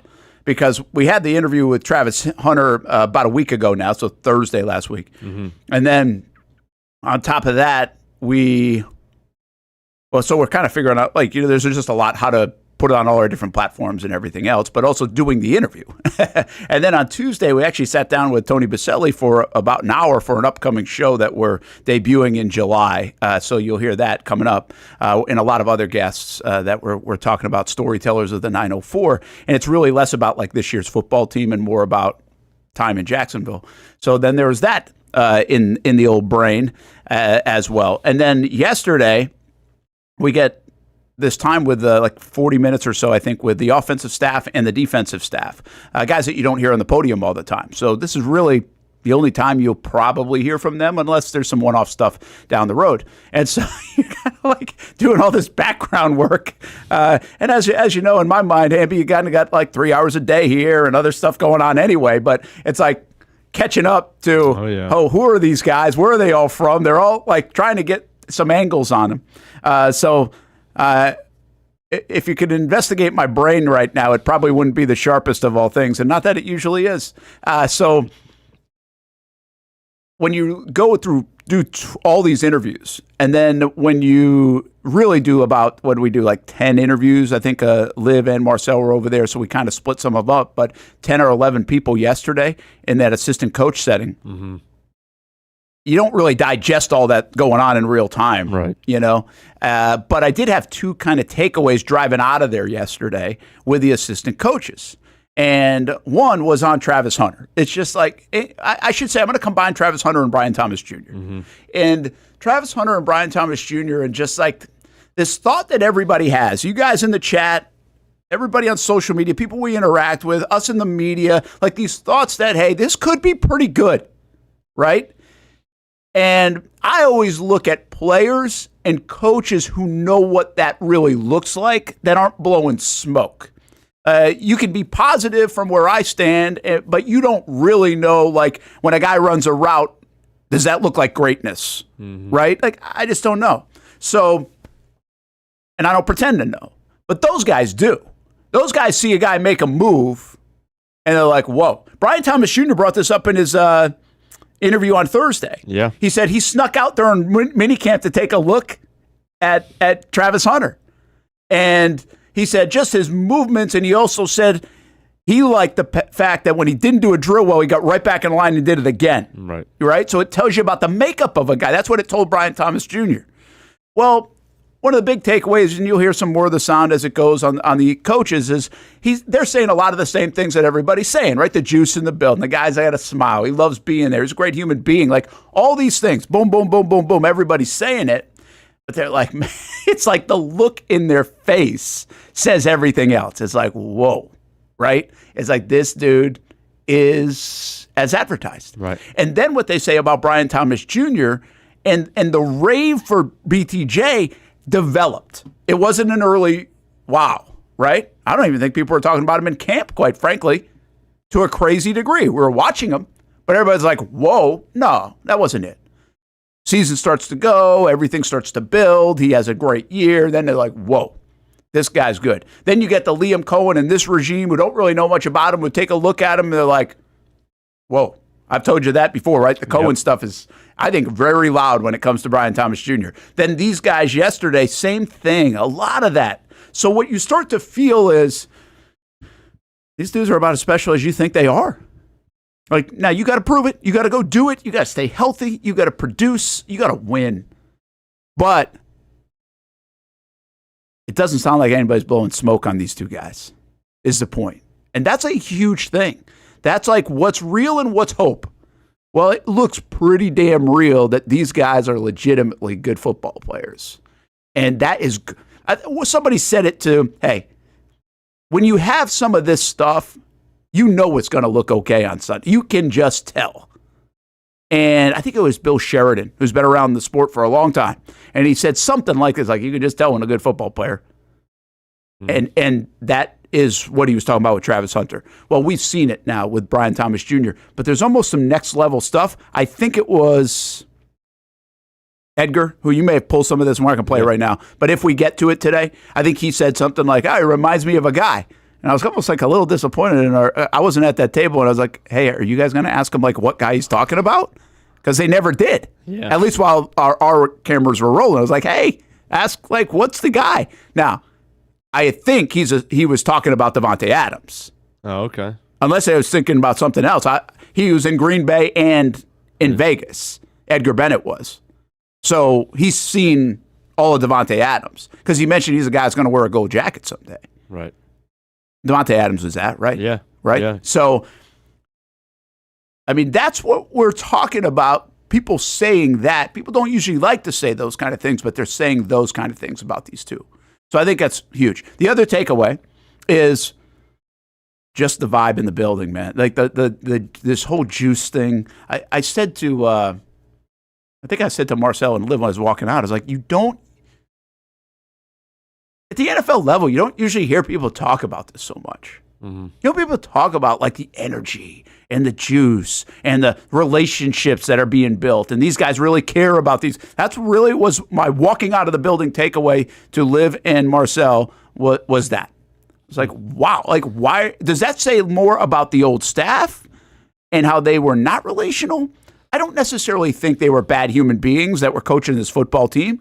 They might have just not emphasized it in today's day and age as much as you need to, or just in coaching in general. Did they take advantage of that? Did they get complacent with that? And I would also say, if you go back a little bit over the last handful of years, you're talking about a couple of dudes in that building that aren't truly relationship builders and don't come across warm and fuzzy like Urban Meyer and Trent Baalke. Like, that's just not their MO. Now, Urban will pick his spots, but Trent just doesn't do that. And I'm not saying the guys didn't like him or he didn't talk to the, it just doesn't ooze that. Well, these guys ooze that. Campanelli, everybody's talking about him. Oh, yeah, that. Yep. Liam Coen, oh, yeah, that. Like the players, you can see it. Sheridan said something at one point to us like, I've met with like every player and everybody's like, thumbs up on these guys. Now, it's only a few months in, but I can tell you this, not everybody was like this last year at this time on that whole regime. No, that wasn't happening. And it certainly hell wasn't happening years prior and other different regimes. So that's a good start. So anyway, those are my two big takeaways. It's like, damn, Travis Hunter and Brian Thomas Jr., I know we think they're good, and I know people are saying they're going to be good, but like, that's real. That's real. Like, that's not just us. That's not just the outside world. They are saying it inside too. And then the inside juice, the relationships, the vibe.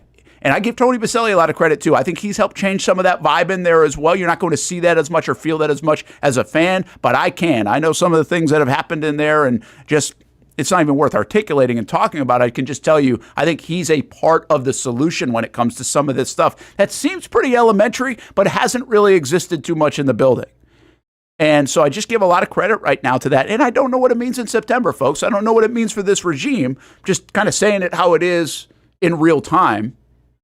And hopefully that translates pretty well. Yeah, I think one of the things that comes to mind of last year and the differences between this year, they're talking about the juice, the energy, and all of that.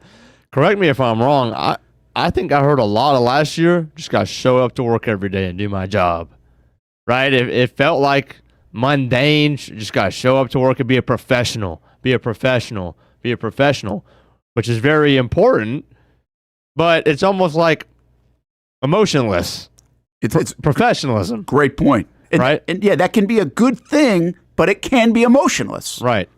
And that even kind of goes to the, it reminds me of Trevor when he was like, everything happens and it's just like, good. There's like a certain level of emotionless, which for a competitor is very good. You never get too high, you never get too low. You always just keep your head down, keep competing, which is great. But it's almost like that's kind of the theme of what Doug Peterson, if I had to guess based off of what I'm hearing, tried to instill in is like there is no emotion. You show up and you do your job and everything is good and you don't react and you just keep going and you just keep going and you just keep going. And I think to some extent, or some players that might work, but maybe that's just not the vibe that worked for especially last year's team. And, if nothing can get you riled up, that's kind of what we asked for. Was somebody going to get riled up, throw a helmet down, smash a table, or do something, or storm into somebody's office? Not to say that didn't happen. I'm sure it did. But it just seemed like emotionless professionalism. Show up, be a robot, go about your business. I feel like I heard that a million times last year from players and coaches. Go about your business, do your job, and move on. Yeah, I think it's. I think you can fall into the trap of that, right? And that might work in New England when you have Tom Brady and you have success and you already have the culture there and you're already winning and all those things. Because that's what it reminds me of. It's like everybody's trying to build this like, kind of thing. You're a pro. Like be mechanics. A pro, right? Well, that ain't it. And I said this to Ben Becker last night because it'll be interesting to see on that Houston game, right? He was talking about the Houston game. And I think the Houston game is the most important game of the season for the Jacksonville Jaguars. And I'm really interested to see how Liam Coen treats that game. And I think you can pick two ways to treat it. And I'm not saying either one would be wrong, but I will tell you if they win or lose, then probably it was wrong. All right. So I think it's an important game for him. I think it's an important game for them. But when we're talking about that, here's what Doug did well in 2022, in my opinion. He changed the professional landscape into a college type of motivational tactic. On Saturday nights before a game, he would say, we haven't beaten Tennessee like at all in 20 years. They suck. We want to beat them. Let's go hammer these guys. Right. We got to change this. They're in our division. They did. They ended up doing it that year, right? We haven't won on the road, like in 17 games or something. They did. We haven't won out west. They won out west. We haven't beaten an NFC team. They beat an NFC team. Like all these things that hadn't happened. Remember, there was like a checkbox thing for Doug. Boom, boom, boom, boom, boom, boom, boom. Well, some of that was motivation on like Saturday nights and pregame meetings that were like college-style videos that were shown. Like he tapped into that, which I don't think, I said then, I don't think that's an NFL thing. I don't think you always tap into that on a Saturday night. Let's go win one for the Gipper, boys. Like that ain't bulletin it. board material. That's not usually how it happens. You're a pro, get ready to play, do your job. Right. That's how it happens. So they changed a little bit of that dynamic. I don't know what the motivational meetings were like or the pregame meetings were like the last 2 years, but I'm just saying I know what it was in 2022. So why not tap into that a little bit? Will the Jags tap into that? Are they tapping into some of that right now? Are they treating it a little bit differently? What does that look like? Maybe not the way Doug did it, but maybe the way Liam Cohen's going to do it. And that's the vibe I get. And that's why I really think the early part of the season will be interesting. We probably won't know too much about it, but what happens on a Saturday night? What happens on Friday afternoons? What don't we see that's being messaged? Boom, boom, boom, boom, boom. To like, this is not happening on Sunday, right? So I think that's where you can do it. You don't have to just be a pro all the time. You said it. This locker room was almost and I said it for months, this locker room at times was almost too professional. And forgive me for going off a ways here, Brent, but this is exactly what the Braves are right now that is driving everybody nuts. Emotionless, professionalism, no problem. Did you see the game yesterday? This is when I say I want somebody to go throw their helmet against in the clubhouse. This is we were up 9-3 and we blow the lead in the ninth inning. They score 7 runs and beat us 10-9.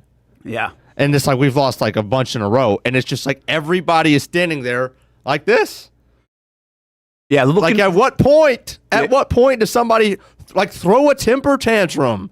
I don't care. I'd rather call you an immature kid than nothing be done time after time after time after time. Yeah. Listen, we've talked about this for months and months. We know what that did. I feel like these players were asking for some of the stuff that's going on. And I think they're getting it right now. Right. And so kudos to everybody involved for listening to the players and saying, hey, we need a little bit more of this. Parker Washington we had on last night with Liv on CBS 47, Fox 30. He said it. The assistant coaches said it. These guys are moving pieces around. It feels like an offense that's going to make defenses think. That was one of the criticisms of Shad even said, right? Simple. We got a stale offense, a predictable offense. Like they hit on that. They've changed that. They changed the vibe. So some of these things are absolutely happening in Jacksonville. We'll see if it results in winning in Jacksonville is obviously the ultimate thing. Well, one guy that knows how to win and knows how to change things and is a big part of all the things we talk about, from the juice to the energy to the on-the-field superstardom potential, is Travis Hunter. And it's been Travis Hunter week here in Jacksonville with us. We had a chance to sit down with him recently. We're appreciative of that. And we've kind of been rolling some of that conversation out all week on TV, on ActionSportsJacks.com. Daniel Griffith's writing about it, and he continues to do that today and has another article up there on ActionSportsJacks.com this morning, and then right here on the Brent and Austen Show as well. And we'll continue to do it throughout the weekend too. But we wanted to at least play the interview in its entirety. So you can see it in that form as well. So let's do it right now, Hamby, here on the Brent and Austen Show, our sit-down with Jaguars first-round pick, Travis Hunter. All right, man. Well, how's this going so far? Couple weeks, couple months in. Yeah, it's going great. Just a dream coming true, so I'm just happy to be out here with the guys and just playing and just being goofy, being myself. Do you feel like you're a Jaguar now? I mean, have you settled into that part where just one of the guys? Oh, yeah, definitely. Since the first moment I got in the building, I definitely knew it was true. You say goofy being yourself. Have you always just been a personality guy? Yeah, always. Always been goofy. Always been outgoing. Always, just making sure I'm just having fun. Was it tough to rein you in when you were a kid or what? Nah, it wasn't tough, but I did love being outside a lot, so. That smile that you just flashed is something that's becoming pretty synonymous with you. I'm sure you've heard that in a lot of different ways. We're learning it in Jacksonville. Yeah. But where's the joy come from for life, for football? Where does that smile come from? Just being a kid, just me being a kid, just being able to go out and see everything come to light, everything that I've dreamed of, everything that I've wanted. It just make me happy, being in this position. You say dreamed of, and it feels like you've really thought about this for a long time. Like, how far does that go back? Since I first picked up a football, when I was about 4 years old, I always wanted to be on the biggest stage. Did you always want to make history? Like, think that big, or just say, hey, I want to play in the NFL? I always said I wanted to play in the NFL, but it came true once I got in high school. It was just crazy. Why is it important to you, that part? You could just be a really good wide receiver or a really good corner, right? Because a lot of people telling me I can't do it, but also I love just being on the football field. I grew up just playing both sides of the ball, never coming off the football field. I got high energy, as you could tell, and I just love being able to be on the football field and doing my job. Do you think you're going to be a trendsetter here, and more people will try to do this? Because a lot of people play high school ball or Pop Warner ball and are playing both sides of the ball. It's a pretty natural thing, especially for an elite athlete. But do you think more people will try to do what you're doing? I don't think they're trying to do what I do. I hope they go out and try to be themselves. If it comes to them, they go in and do it. I'm not trying to be no trendsetter. It's just my journey is what I do. What is a day in the life like in this building for you? Because you are doing something that nobody else in the league is being asked to do. So I got a normal schedule. Wake up, come eat, go work out, do a little walkthrough over the script. After that, we got meetings. After meetings, we go to the football field, practice. After practice, I go before I eat my lunch. Well, while I'm eating my lunch, I go do some more meetings with offense. Then I hit defensive meetings before I leave the building. So is really the only big difference when you watch all the other wide receivers go, you pop into a defensive meeting? I kind of get my film done as I eat a lunch, so I kind of get mine done during that time, and then by that time when everybody else come in, I'm gone. So I spend most of my time with all the rest of the guys in the morning. How much more work is being done in film room or playbook than definitely in high school, right? But even in college? Kind of have the same mindset. The playbook is of course harder here, but I just go about it the same way. Just being great, just doing what I have to do to be on the football field to play fast. You think you're getting it? Yeah, I'm definitely getting it. It's just going to take more time, but I'll be there soon. They obviously, meaning this organization, envisioned you to be a part of this. Let's take the offensive side. How do you feel like you fit into what Coach Coen's trying to do in offense? I fit perfect. I'm just a guy that's going to go get the ball, be in the right spot, and do my job. How about on the defensive side? Same thing. I'm going to go get the ball, be in the right spot, and cover what I have to cover. What do you pick up from your teammates that have been here so far? Guys that have been through some good times, but also through some lean times. Do you feel any of that yet? Yeah. All the guys are welcoming. They want to see me be great. Obviously, I'm on their team, on their side, so they definitely want to see me be great. They want to see me go out there and do my job. So a lot of guys, always help me out if I'm messing up on the play or if I'm in my head or something like that. But they always, they got to hold me accountable. You seem like a very different personality than Brian Thomas Jr. Yeah, not too much. I am goofy. I got a lot of energy, but he talked. Well, it took a few months last year to get some stuff out of him, even from players. You getting something out of him? Yeah, he talked to me. What are your impressions of him as a player? It's gonna be crazy. It's a lot more that we got to explore, but he's gonna be great. You've seen good players. You know what good looks like. You're one yourself. What jumps out when you watch him play? His work ethic. He's gonna go at it 100. And, he's gonna do exactly what coach wants, but he also gonna make sure he make the play every time the ball comes to him. I know you want to be great. You want to do all these things for yourself. What do you set goals? Are you a I don't stat set guy? Nah, not right now. When they get closer to the season, then I set some goals. But right now, I just want to be able to get comfortable with my teammates, play fast, and I just want us to win. Do you feel like you're playing fast, or will that take some time? Nah, I'm definitely playing fast. You know, when I get to play, you can tell that I know to play because I'm doing everything I'm supposed to do. This is a complicated offense, though, right? A little bit.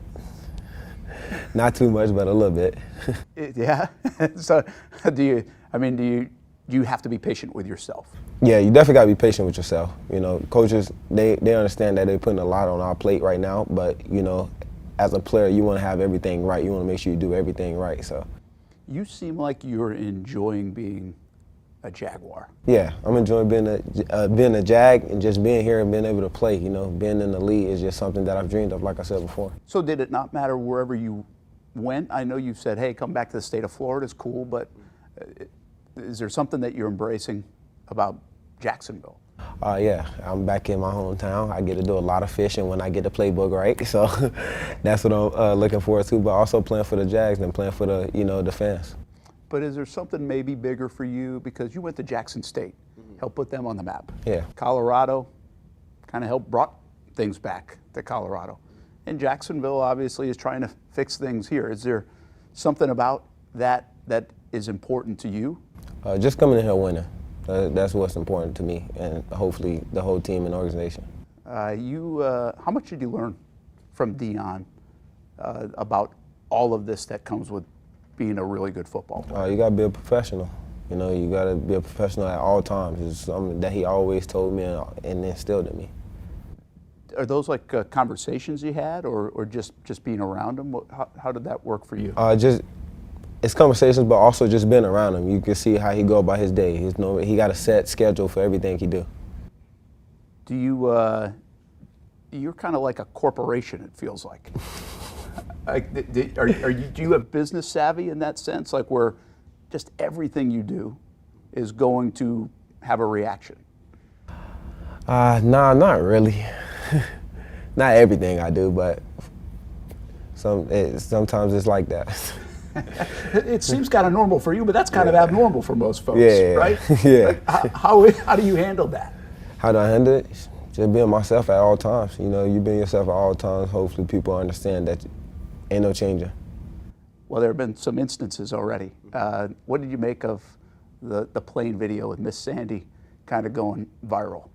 It's just me just being a kid that grew up with his grandparents, you know. Just my grandparents, you know, they don't never have to ask me twice. You know, you ask me something, I'm gonna make sure I'm there to help them. Just it goes out for my parents. My parents ask me something, I'm make sure I'm there. Siblings and my wife now, so it's like, it's just me just being me, doing what I do without even the cameras on. So I'm the same person with the cameras on, the same person with the cameras off. Are you surprised that took off the way it did? I wasn't surprised because a lot of people want to see what I'm doing at all times. I kind of distanced myself from the social media, so they was excited to see me, you know, still being me. I'm going to get Miss Sandy to a game. Oh, yeah. That's going to happen. All right, good. Then you just had last week. You I don't know where you were walking exactly, but you have this encounter with a high school kid. Was that cool? Yeah, that was cool. That was nice. I didn't, you know, I don't know how big I am right now, but just seeing the kid going out there just working, you know, he on break right now. He on summer break, so I wasn't expecting to see no kid out there working in the backyard just with a chair, not having nobody there with him, had his headphones in, just grinding and working. So me seeing people that got a good work ethic, you know, I always want to go over there and give them some more words of encouragement. That like age range, I mean, you're 22, but like 10 to 12, 14, 16, they really like Travis Hunter. Yeah, because I told you I'm a kids person. I give back to the kids. Would 12-year-old Travis Hunter really like 22-year-old Travis Hunter? Yeah, he definitely will. Is there a responsibility in that for you? Do you see that and feel that? Not really. I don't think it's a responsibility, but when I see kids like, you know, going out there doing the extra work, the extra mile, you know, I'm just a nice person, nice guy. I also gave him a football. They probably haven't seen that. I had a signed football in my hand the whole time. So just going over there, just making kids' day is something that I like to do. You know, just seeing them excited because ain't nobody come back and make me that excited when I was younger. So just giving kids that encouragement to do what they do. Hopefully I get to see them at the next level. Yeah, that'd be cool. You know, you mentioned West Palm Beach, but I think I saw something where you said, hey, it was a good move when Mom took you guys to Georgia. Yeah. Are you where you are now if you don't make that move? I couldn't tell you, but I don't think I would be the same. I mean, I'll be the same person, but I don't think I'll have the same energy and the same, go get. Was it that tough? Yeah, it was tough. But once my mom moved me, it was just like she put me in a space where like I got no other family. It's just me. I got to go to work. I got these 4 years of high school, get through those. Then I got 3 years of college, get through that. And then once I get to the NFL, I got to go until I can't go no more. And once I'm done with that, then I can sit down and relax. 22, a lot of energy. Yeah. How long can you have this much energy for? I think I'm going to have this energy for the rest of my life. I like it. I hope I do too. All right, couple more quick ones. That smile, that passion, you got it for fishing. Just happened? Nah, I was fishing. I've been fishing with me and my cousin. Been fishing since we was little. Like we used to ride a bike, ride a scooter. One person used to ride the bike, hold the fishing poles, get up the hill. Then the other person used to just walk. And we just used to fish canals all day long. We used to fish like summer break. Right now, I wouldn't be doing no football. I'd be fishing. So that's how I fell in love with fishing. Me and my cousin just going to fishing, using bread to catch bait, then using a live bait to throw out and catch peacock bass and largemouth bass. Wow. So it's did the boat come in? Nah, not yet. And is bass the fish to catch for you? Yeah, definitely my fish to catch. I love catching bass. I mean, this place, you know about the fishing here. Yeah. I got a couple of spots already, but keep those to myself. Can't tell those at all. You just had some crazy life experiences in the last 6 months. So can you put them in order for me of big moments for Travis Hunter? Yeah. All right? You just got married this weekend. Your college jersey retired, Heisman Trophy, drafted second overall. What am I missing? Did I miss another one in there? Graduated. Yeah. College, which everyone's proud about. Can you rank them? And by the way, as a guy who's been married for 25 years, you might want to put the wedding. Nah, the wedding was going to be first anyways. You didn't even have to give me advice on that. That was just, I don't party and stuff, so like that was just like the time of my life, being able to have my family and all the people that support me and my wife. It was very special. So definitely my wedding first. Being drafted and graduating is like the same, graduating, you only get to do that one time, and getting drafted, you only get to get that one time. So definitely drafting and graduating and 2A, 2B. So, and then I put my Heisman Trophy, and then what was the last name? The retired jersey. Retired jersey. Yeah, retired jersey would probably be last, but they all was very special moments for me, so they are really at the top of my list. Are you ready for life to kind of settle down? Life already has settled down for me. I'm just ready for games to start now. All right, last one. What happens when the games start? What does this offense look like? Trevor Lawrence, Travis Etienne, Brian Thomas Jr., Travis Hunter. I can name them all. But yeah. It's just, you're going to see a group of guys that love the sport, a group of guys that's going to go out there and work hard for each other, not just for themselves, but for the rest of the guys on the team. Good deal, man. Good luck. Yes, sir. Thank you. Well, there he is, Travis Hunter. 15 minutes of him right there. It's Monday. I think I'm going to write something on on ActionSportsJacks.com. Just kind of my full takeaways of even just sitting down with them for 15 minutes. Because let's be honest, outside of everything else everybody else is seeing, or a podium, or a draft, or what people are saying about him, that's really like that's my encounter with Travis Hunter so far, right? That was the first time I've really met him and spent any time around him. And it wasn't too much more outside that time. But I did come away with some thoughts, and I've told some people, outside of a microphone, just kind of some things, because we're going to figure them out. We're going to learn more about them. I love this part of it, maybe just because I'm an older guy now in town. You get to kind of watch these guys grow up along the way.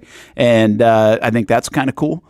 But the one thing I will say coming off, he's just, he's very measured, right? He's not going to he's not going to just throw everything out there. He doesn't overshare. He doesn't overshare. That's a good way to say it. He's very, but he answers questions, and he's just not going to kind of give you too much more and take you too deep. I think he protects his circle very well. I think you get a good feel for that.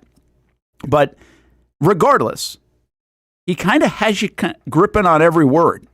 He's kind of there's a magnetism to him. Like there's where you're like, man, I kind of want to hear what he's going to say. I want to, the smile says a lot when he flashes it. And so much of that as we're kind of watching it and talking a little bit, he's just like, he's just seriously like a kid, man. He just chuckles a lot and just laughs at some things that probably he's like, yeah, you're an idiot when I was asking or whatever. But he respectfully just laughs. But anyway, it was fun. It was good. And it's been kind of fun to watch it all week and watch people's reactions to it, from our people in our newsroom to some other folks just getting a glimpse of him for the first time. And that's kind of, keep in mind, folks that watch and listen to our show or really digest the Jags and a lot of Jags stuff all the time. I mean, you're kind of locked into Travis Hunter. There's a big part of the population that really will kind of tune into Travis Hunter once he starts playing on Sundays. Right. And that's a big part of our world here in Northeast Florida that got a little bit of a glimpse of him through this too, as we continue to kind of learn Travis Hunter. So it's been Travis Hunter week, and it won't stop. We'll have a little bit more tonight and kind of break it up in a little bit of a different way over the weekend with Action Sports Jax Primetime. That's coming up 10:30 on Fox 30, 11:30 on CBS 47 Saturday and Sunday. We actually start our Welcome to Danville series as well on Sunday. So tune in for that on Primetime as we celebrate Dan's 40 years in Jacksonville television. And probably have one more little thought or two on Monday about Travis Hunter and this whole deal, what's going on. But that doesn't stop. Obviously, it's Trevor Lawrence, it's Travis Hunter. It seems like it's Brian Thomas Jr.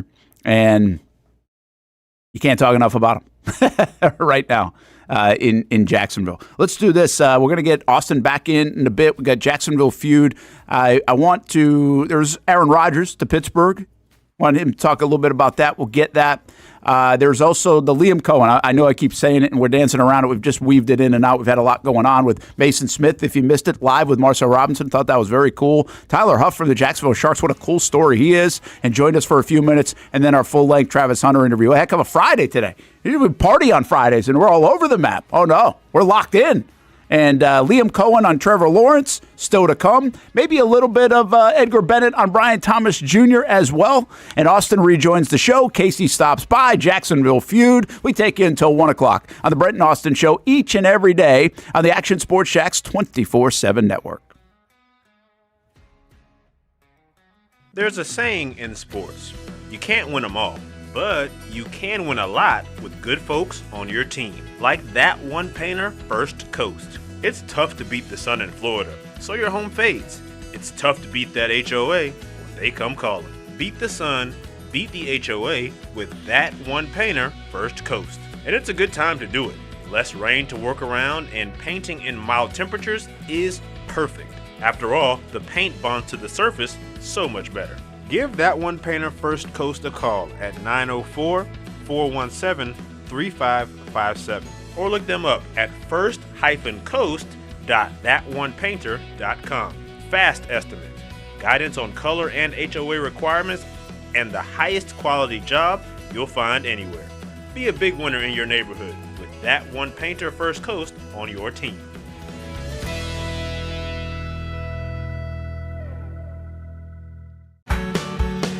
People helping people. It's at the core of what Alive Credit Union is all about, and it's been that way for over 70 years. From the start in 1954 to today, the mission remains to inspire financial wellness and give you a financially fit lifestyle. Alive Credit Union and its employees are committed to not only serving their valued members, but also our community here in Northeast Florida. I had a chance to see that commitment firsthand as Alive partnered with our Action Sports Jax 24/7 team to bring you Armada men's and women's soccer broadcasts. Inside the 18, it is a shot, and it's a goal! Chloe Chivers! And that connection to the community continues with Alive Credit Union's support of the Police Athletic League of Jacksonville. Alive Credit Union's commitment to our community also involves serving the financial needs of all first responders through the recent merger partnership with City and Police Federal Credit Union. Join the community and become a member of Alive Credit Union today. Find out the many ways you can be inspired in financial wellness at alivecu.coop. It's fast-paced. Hands off on first down, and there goes Edward Vander. High fly. Wide open receiver. It's caught. Action-packed weekend fun.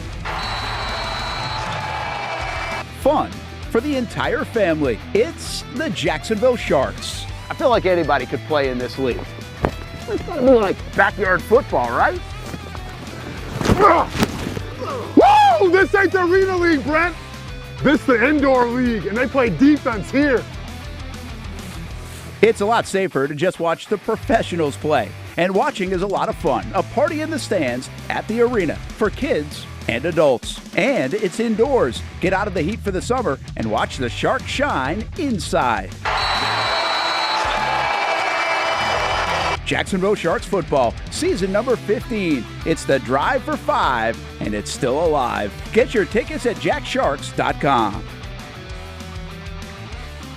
Are you about to graduate high school and haven't decided on what you want to do when you get done? Well, one option is to apply to become a student in the Electrical Training Alliance of Jacksonville. Their program offers structured classroom and online training, along with on-the-job training so that you can earn while you learn. Still not convinced? The folks at ETA Jacks are a tuition-free 4-year apprenticeship program. There is no tuition and no student debt. Just pay for your books and your fees. That's it. Now, speaking of pay, students, they start off making $40,000 per year, including benefits, and they graduate, get this, making over $80,000 per year, including those sought-after benefits. Now, that sounds pretty good to me, and if that sounds good to you, it should check off a lot of boxes. So head on over to etajacks.org and apply by May 15th. Again, the website right here, etajacks.org. Don't wait, apply today.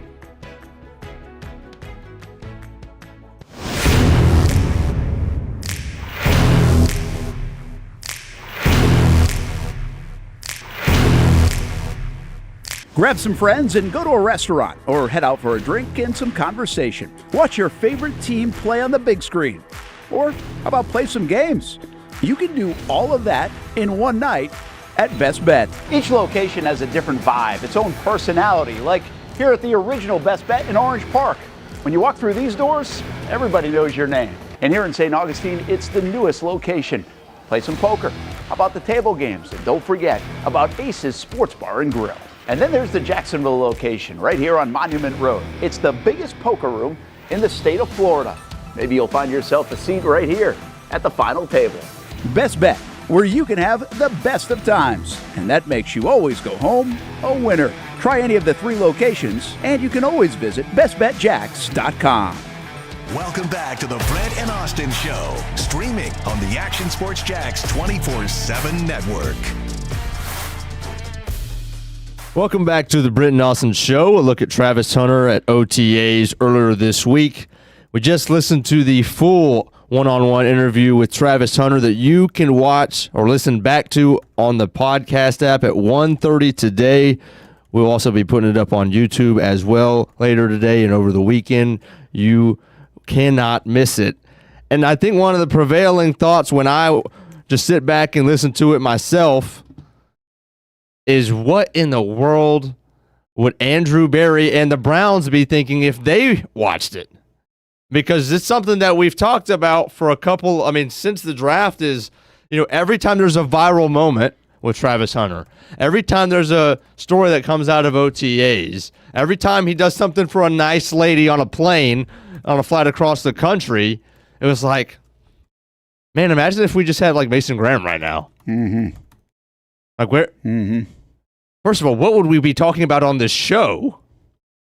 Yeah, I think Casey brought this up this week, and it kind of registered once again, and it's in different. There are a lot of GMs, and I think I've heard Tannenbaum and other people, and I understand draft capital. I understand all those things, but my goodness, am I tired of it? And from the outside. So I get why, like, your job is predicated on getting more darts. Like, I get that. It's a tough thing, even when you're evaluating. So I understand it. I understand you can, at the end of the day, take Travis Hunter and then take the Cleveland Browns, what they got, and say, okay, who did they get at 5? Mason Graham. Let's say he's a stud. Who did they get with the second-round pick? Say he's a stud. Who are they getting with next year's pick? Say he's a stud. 3 players for the price of 1.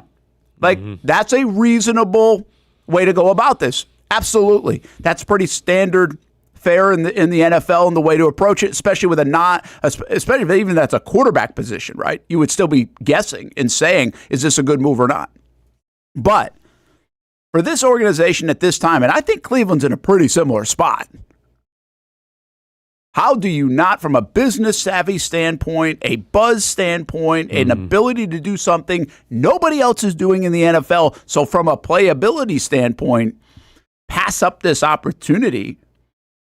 And quite frankly, they did not take a quarterback like at number 5. It's not like that's where they slid down to do this or whatever else. Like, they ended up getting quarterbacks, but not with some of these selections. Now, maybe next year they end up choosing that if the Jags aren't any good and they got a top 10 pick or something. Whew, let's hope not. But, yeah, I think it's a very valid question of why Cleveland? Like, why would you as your organization pass up on this right now? And that's before Travis Hunter ever plays a snap in the NFL. Right.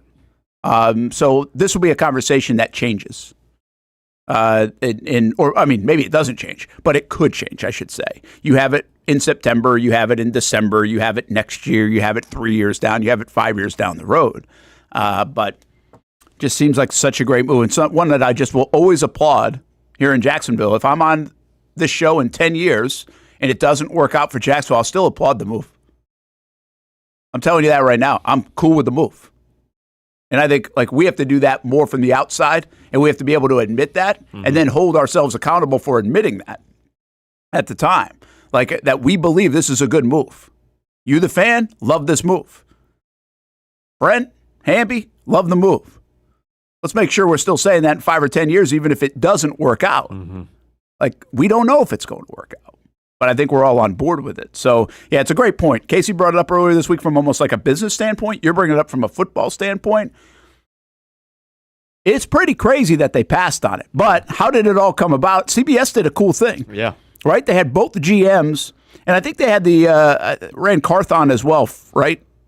Is he still the GM, or did they replace him in Tennessee? He's still the GM, right? I thought it was... No, they replaced him. Yeah. They replaced him. So he's in... I thought they had that dude who was just on NFL Network a couple days ago. Who's the GM of the Titans? Mike Morganzi. Okay, yeah, so they fired Rand Carthon. And I think he was involved in this conversation on CBS as well, is really what I was trying to get at. But because Brent, they had John Robinson. Oh, Robinson was on. No. Carthon was the latest one. Oh, I thought it was John Robinson. Carthon replaced Robinson. Oh, okay. I guess. So, but yeah, I guess they're all doing TV now. If you were a Tennessee GM, you're all doing TV at the moment. But here's the deal. This was an interesting exchange. This is from CBS Sports, and they just put it out this morning. It's James Gladstone and Andrew Berry, by the way, the two youngest GMs in the league, making this a little behind the scenes of how they made this happen. And I think by now we know that it was like 17 days in the making and they kept it quiet. But here's a little more perspective from the guys on at the same time, which is kind of cool. You didn't have a relationship with Andrew before the trade that happened on April 23rd, trading up from 5 to 2 to get Travis Hunter. So how did that conversation begin? The owner meetings, it served as a good touch point for many of the general managers, especially for those that are first time in the seat. I think it was roughly 2 weeks out from the draft that we really had a strong framework for what ultimately ended up being what we were able to execute once Cleveland was officially on the clock. You know, like James mentioned, we really didn't have a pre-existing relationship really before the spring for a deal that big and to kind of keep it under wraps for that long. Typically there has to be a really strong trust between the general managers and the organizations. And that's not easy to build in a short period of time. Gosh, it was easy also along the way, Andrew. I think I joked with you about, keeping it quiet, right? That's not always the easiest thing to do. And I was like, Andrew, I think we're kind of in luck because nobody really actually has my number, right? It's not like I can talk to many people because it's an unknown caller, right? Well, so that's pretty cool. Is that what that's called, with the first pick deal that they do on CBS? That's fascinating. And I don't know what the rest of that conversation is, and maybe I'll go back and find it. But it's pretty wild to have those guys on right now. And from a competitive standpoint, this is where I come in on this. Like, I'm looking at these two guys that made this blockbuster move together. They both feel good about the move going in. Like, hey, we feel like we got fair compensation We feel good about this. Like for Gladstone, he knows he gave up a lot. Right. And we're comfortable with giving up a lot. Where Andrew Berry probably celebrated in circles like, hey, you got a lot. Like you really did well on this deal. But to the conversation we just had and what we've had, it's like we know James Gladstone and Tony Baselli and Liam Coen are ecstatic to have Travis Hunter. Mm-hmm. Like they do not give a damn about those picks anymore, especially right now. Right. They really don't. They are ecstatic. They feel like they won this. They feel like they made this deal, and this was a good deal. I got to believe if you're Andrew Berry on the backside of this, because right now fans and coaches and players and everybody in the building, ticket sellers, they don't care about your picks next year. Right. Feel like, we don't know if we win this deal based on what we were just talking about. Mm-hmm.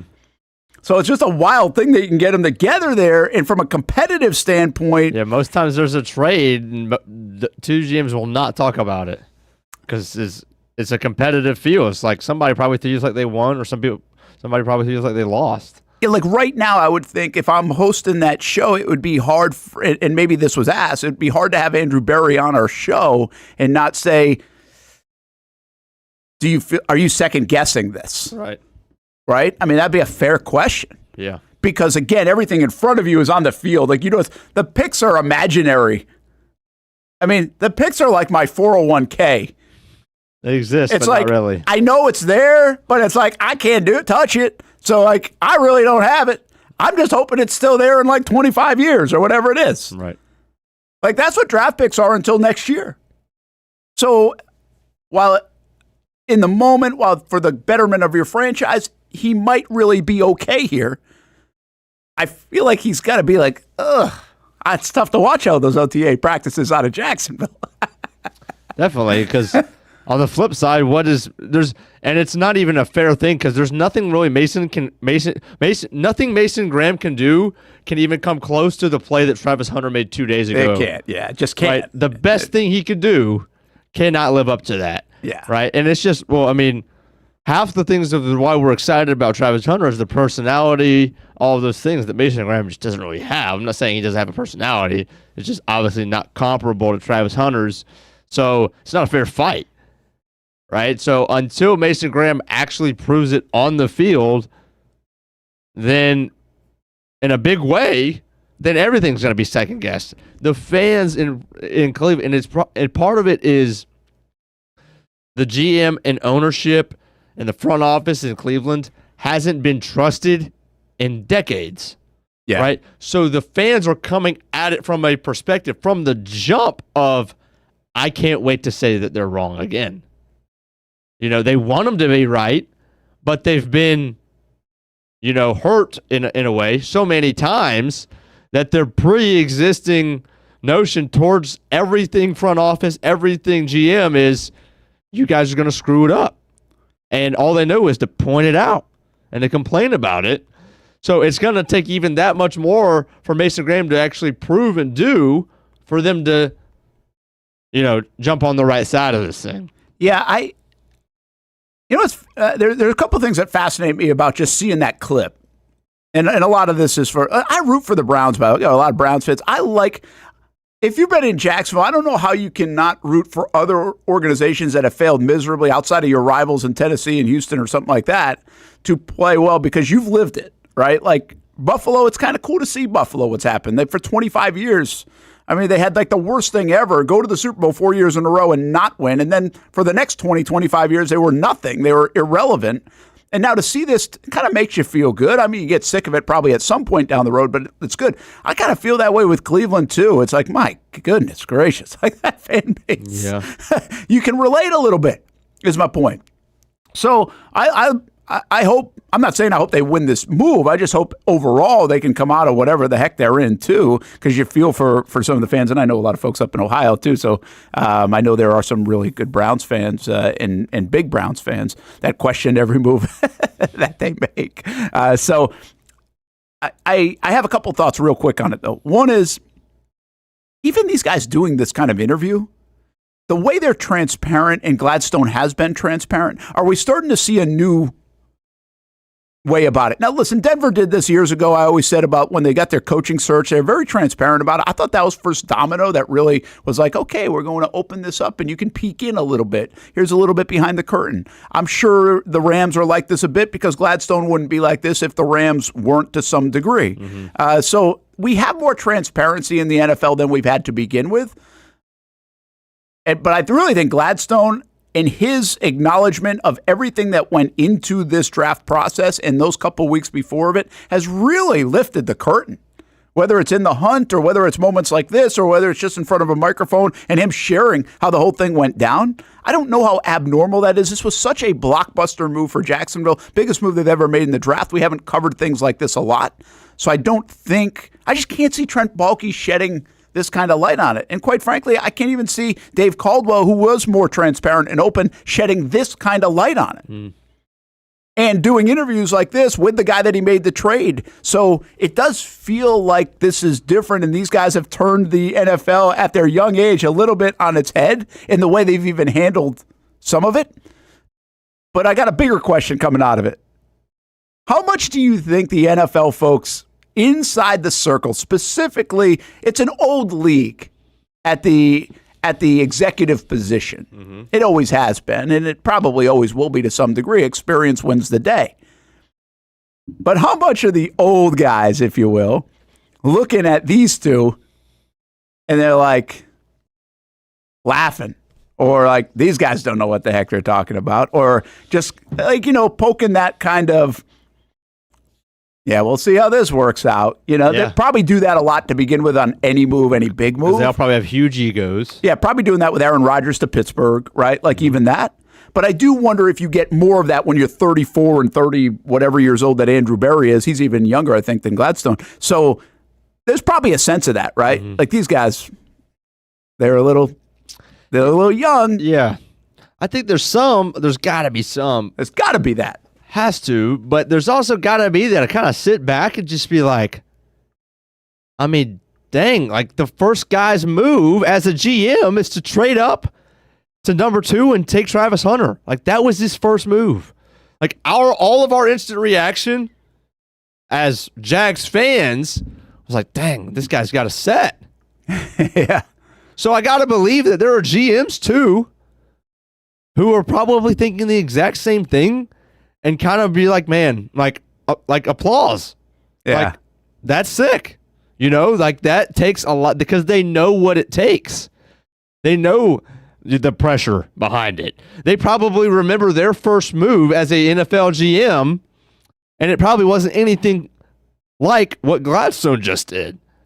So, I don't know. I think there's always going to, it depends on the ego of the guy. I mean, when the new guard comes in, the old way either has to adjust and be like, man, like, you have to appreciate it.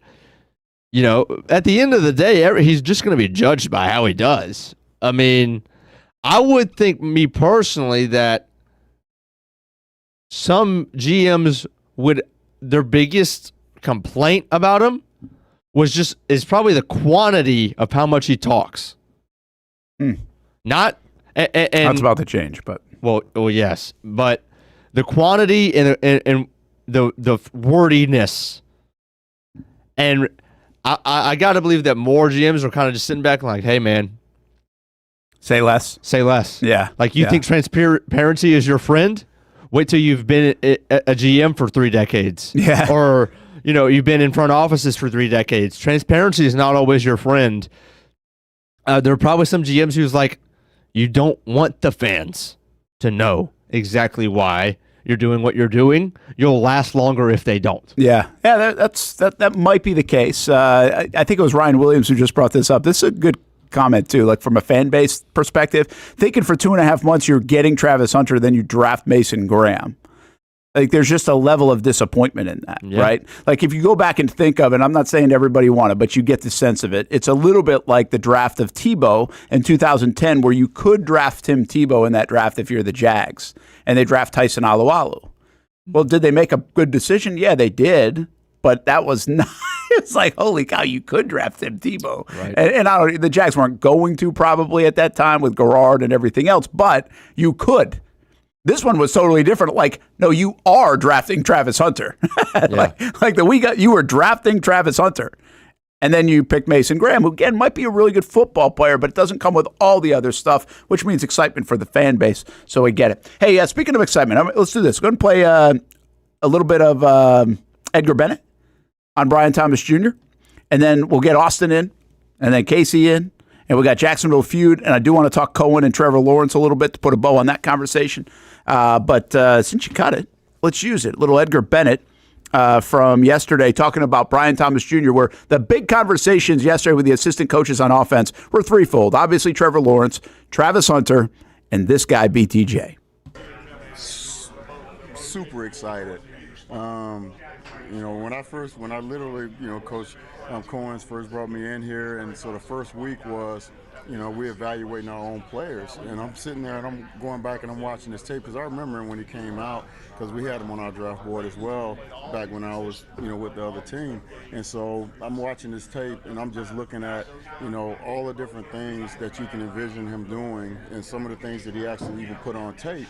And he reminded me of a certain person, and I'm steady watching it and just getting more and more excited as far as who he is, what he's about, and the other thing that was a surprise, because when I first got here, people were telling me as far as how he carries himself, his demeanor, very very quiet and confident. But on game day, he's different. Yeah, he's different, and I love that about him. Saw that instantly and was really impressed. You talked about sort of moving him around a little bit. Just what have you seen from him in that way? Just learning all three positions or all different positions across the board. So he's very versatile. And he can run any route. And he can run any route. And so very excited. We just got to continue to be the best version of ourselves. That's our standard. That's what we believe in. And we're taking it day by day and continue to work our fundamentals and techniques. He had talked about today how last year he was talking to all the veterans, getting all the information. Now he's sort of doing the same with Travis. Have you seen that? And how is his leadership sort of growing? Yeah, he's definitely taken more of a leadership approach and role. And he speaks up, and not just from a verbal standpoint. He also leads by example, and so that's another way that he's helping the entire room. When you look at your wide receivers room, is this one of the biggest talent and most talented rooms of this caliber? When you name guys like Brian Thomas Jr., Right. Parker Washington, Diami Brown, and of course Travis Hunter. Looking back. I really have. I've been extremely blessed and fortunate to be in some really good rooms with a lot of really good players, and one in particular that will be a gold jacket. And looking at those guys in those rooms, the depth of this room or potential depth of this room is exciting. That's a little Edgar Bennett, obviously out of Lee High School, now Riverside High School. Back home, he was really cool just talking about how being back home, getting this opportunity was really pretty neat, and his late mom and dad would really love it. But now being able to see his siblings and nephew, I think he mentioned, and family members, it's just an unbelievable opportunity. Never really thought it would happen. So he's almost giddy about being in Jacksonville. He should be giddy about being in that room. Imagine coming, you get a job, and you're like, hey, okay, Brian Thomas Jr., Travis Hunter. That's pretty good to be able to coach those guys. Defensive line, kind of the same way with, we're talking about in the same context. Like, mate, you walk into a 4-win team and think about some of the position groups that you have to come coach. Wide receivers look like that. Defensive line, you got Josh Hines-Allen, Trayvon Walker, Eric Armstead. I mean, these guys are really good resume guys. I'd throw Devon Hamilton in there. So, I mean, you walk into a pretty nice situation in some of these spots for a 4-win team. Usually like, we're going to be pretty lean. We got to build it up. And they are in spots, right? There are other position groups that you could make that argument. But pretty nice place to walk into in Jacksonville in some of these positions to be able to deliver. I just was taken aback by all the love for Brian Thomas Jr., a little bit from the assistant coaches, and we'll have more of that over the next couple of weeks here on the Brent and Austen Show on the Action Sports Jacks 24/7 network. And we really might put all of that into a complete 1-hour show that you'll be able to watch right here on the network in the next couple of weeks, and probably will replay a bunch so we can always reference it, go back to it with the assistant coaches. Brent Martineau, Jason Hamby, Austen Lane jumps back in, Casey Kurt stops by, Jacksonville feud, plus Liam Coen on the footwork of Trevor Lawrence, Aaron Rodgers to the Pittsburgh Steelers, and Anthony Richardson hurt again. Look at that shoulder. Doesn't it look abnormal? They both kind of look abnormal in that shot. Does he have something underneath it? I don't know. We'll talk about it when we come back on the Brent and Austin Show. Hey, don't forget Best Bet Jacks. Get to it this weekend. You got the Belmont Stakes tomorrow. The Poker Atlas Tour happening down in St. Augustine. Great place to watch it. We were there yesterday. Also go visit Orange Park and Monument Road as well. BestBetJacks.com for all the information. When it's time to get a new car for anyone in your family, just remember, nobody but Nimnick, the #1 Buick GMC dealer in Jacksonville. Get the latest price breaks on 2023 and 2024 models or the newest 2025 vehicles in the showroom on Phillips Highway, or shop online at NimnickBuickGMC.com 24 hours a day. GMC Sierras, Yukons, and the redesigned Acadias, or get the all-new redesigned line with Buicks. It's nobody but Nimnick, and part of the reason why is this is a first-class buying experience here at Nimnick Buick GMC. You're not just a customer, you're a friend. This is about getting a vehicle that best fits you and getting you on the road, and also helping you and your family down the road. Nimnick has a treating you right guarantee, courtesy, respect, fairness. And most Buicks, GMCs, and Jacksonville's only Car Bravo dealer, nobody but Nimnick. Who has put in the most years and stands behind a better experience? Nobody but Nimnick. GMC. We are professional grade. If you look good, you feel good, and the medical professionals here at Ponte Vedra Vein and Aesthetics are here to make you feel your best.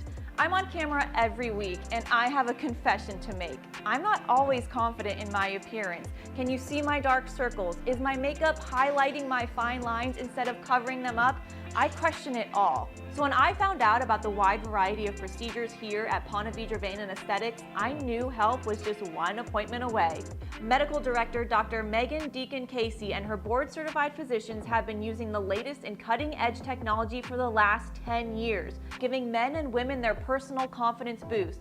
From Botox, fillers, Morpheus 8, and so much more. The hardest part was figuring out what I needed. Thankfully, the medical team walked me through what would work best for me through a free consultation. Come look and feel your best with the team here at Ponte Vedra Vein and Aesthetics. Visit them at one of their 2 locations, either over in Ponte Vedra or on the south side.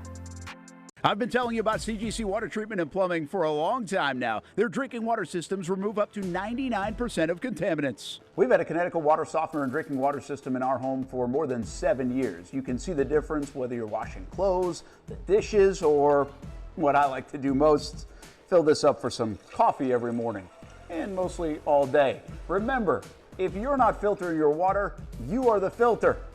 Don't be the filter. Right now, you can get a free Canadico reverse osmosis system with the purchase of a Canadico Premier softener. The experts at CGC Water Treatment and Plumbing will test your water for free and determine your water score. Don't know your water score? CGC will find out and recommend the appropriate Canadico water treatment solutions so you can improve it. Call 904-552-1242 or visit cgcwater.com. Ask about our 90-day love it or leave it guarantee. CGC Water Treatment and Plumbing, an authorized independent Canadico dealer. Florida license number CFC 1432579.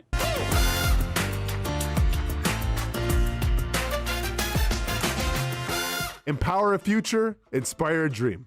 It's a bold but simple mission for the Jacksonville Police Athletic League known as Jax PAL. Help the next generation of kids in Jacksonville shape a brighter future. Their after-school programs, teenage leadership programs. There's community outreach. It's been just an awesome opportunity to be out here with my colleagues and do something good for the community. It's really been an interesting opportunity to just see everybody work together in a way that we don't normally in the office. And there's sports.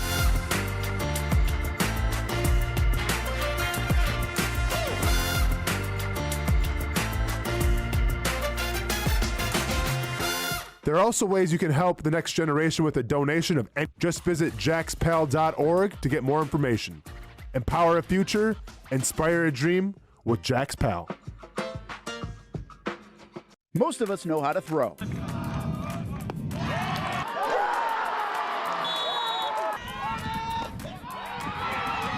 But you need to know what to throw. I'm not talking about footballs, baseballs, softballs. We're talking about those items you need to recycle. Republic Services explains it easy. Recycling simplified. 1. Know what to throw. When in doubt, throw it out. 2. Empty, clean, and dry those materials. It takes an extra minute, but it makes a big difference. And 3. Don't bag it. This makes the recycling process faster and more efficient. This is a look at the Republic Services North Florida Recycling Center. You can make this process even more efficient. By utilizing those 3 steps, Republic Services can help you become a better recycler in your home. Learn more at recyclingsimplified.com. Welcome back to the Brent and Austin Show, streaming on the Action Sports Jax 24/7 network. Is Anthony Richardson toast? Is it done? Can we officially label him a bust? What we've been trying to do pretty much since the Colts drafted him a couple of years ago. Did anybody outside of Indianapolis believe in this guy? I don't know. But he's sidelined again. No timetable for the return. Shoulder injury. Will not throw in minicamp or anything like that.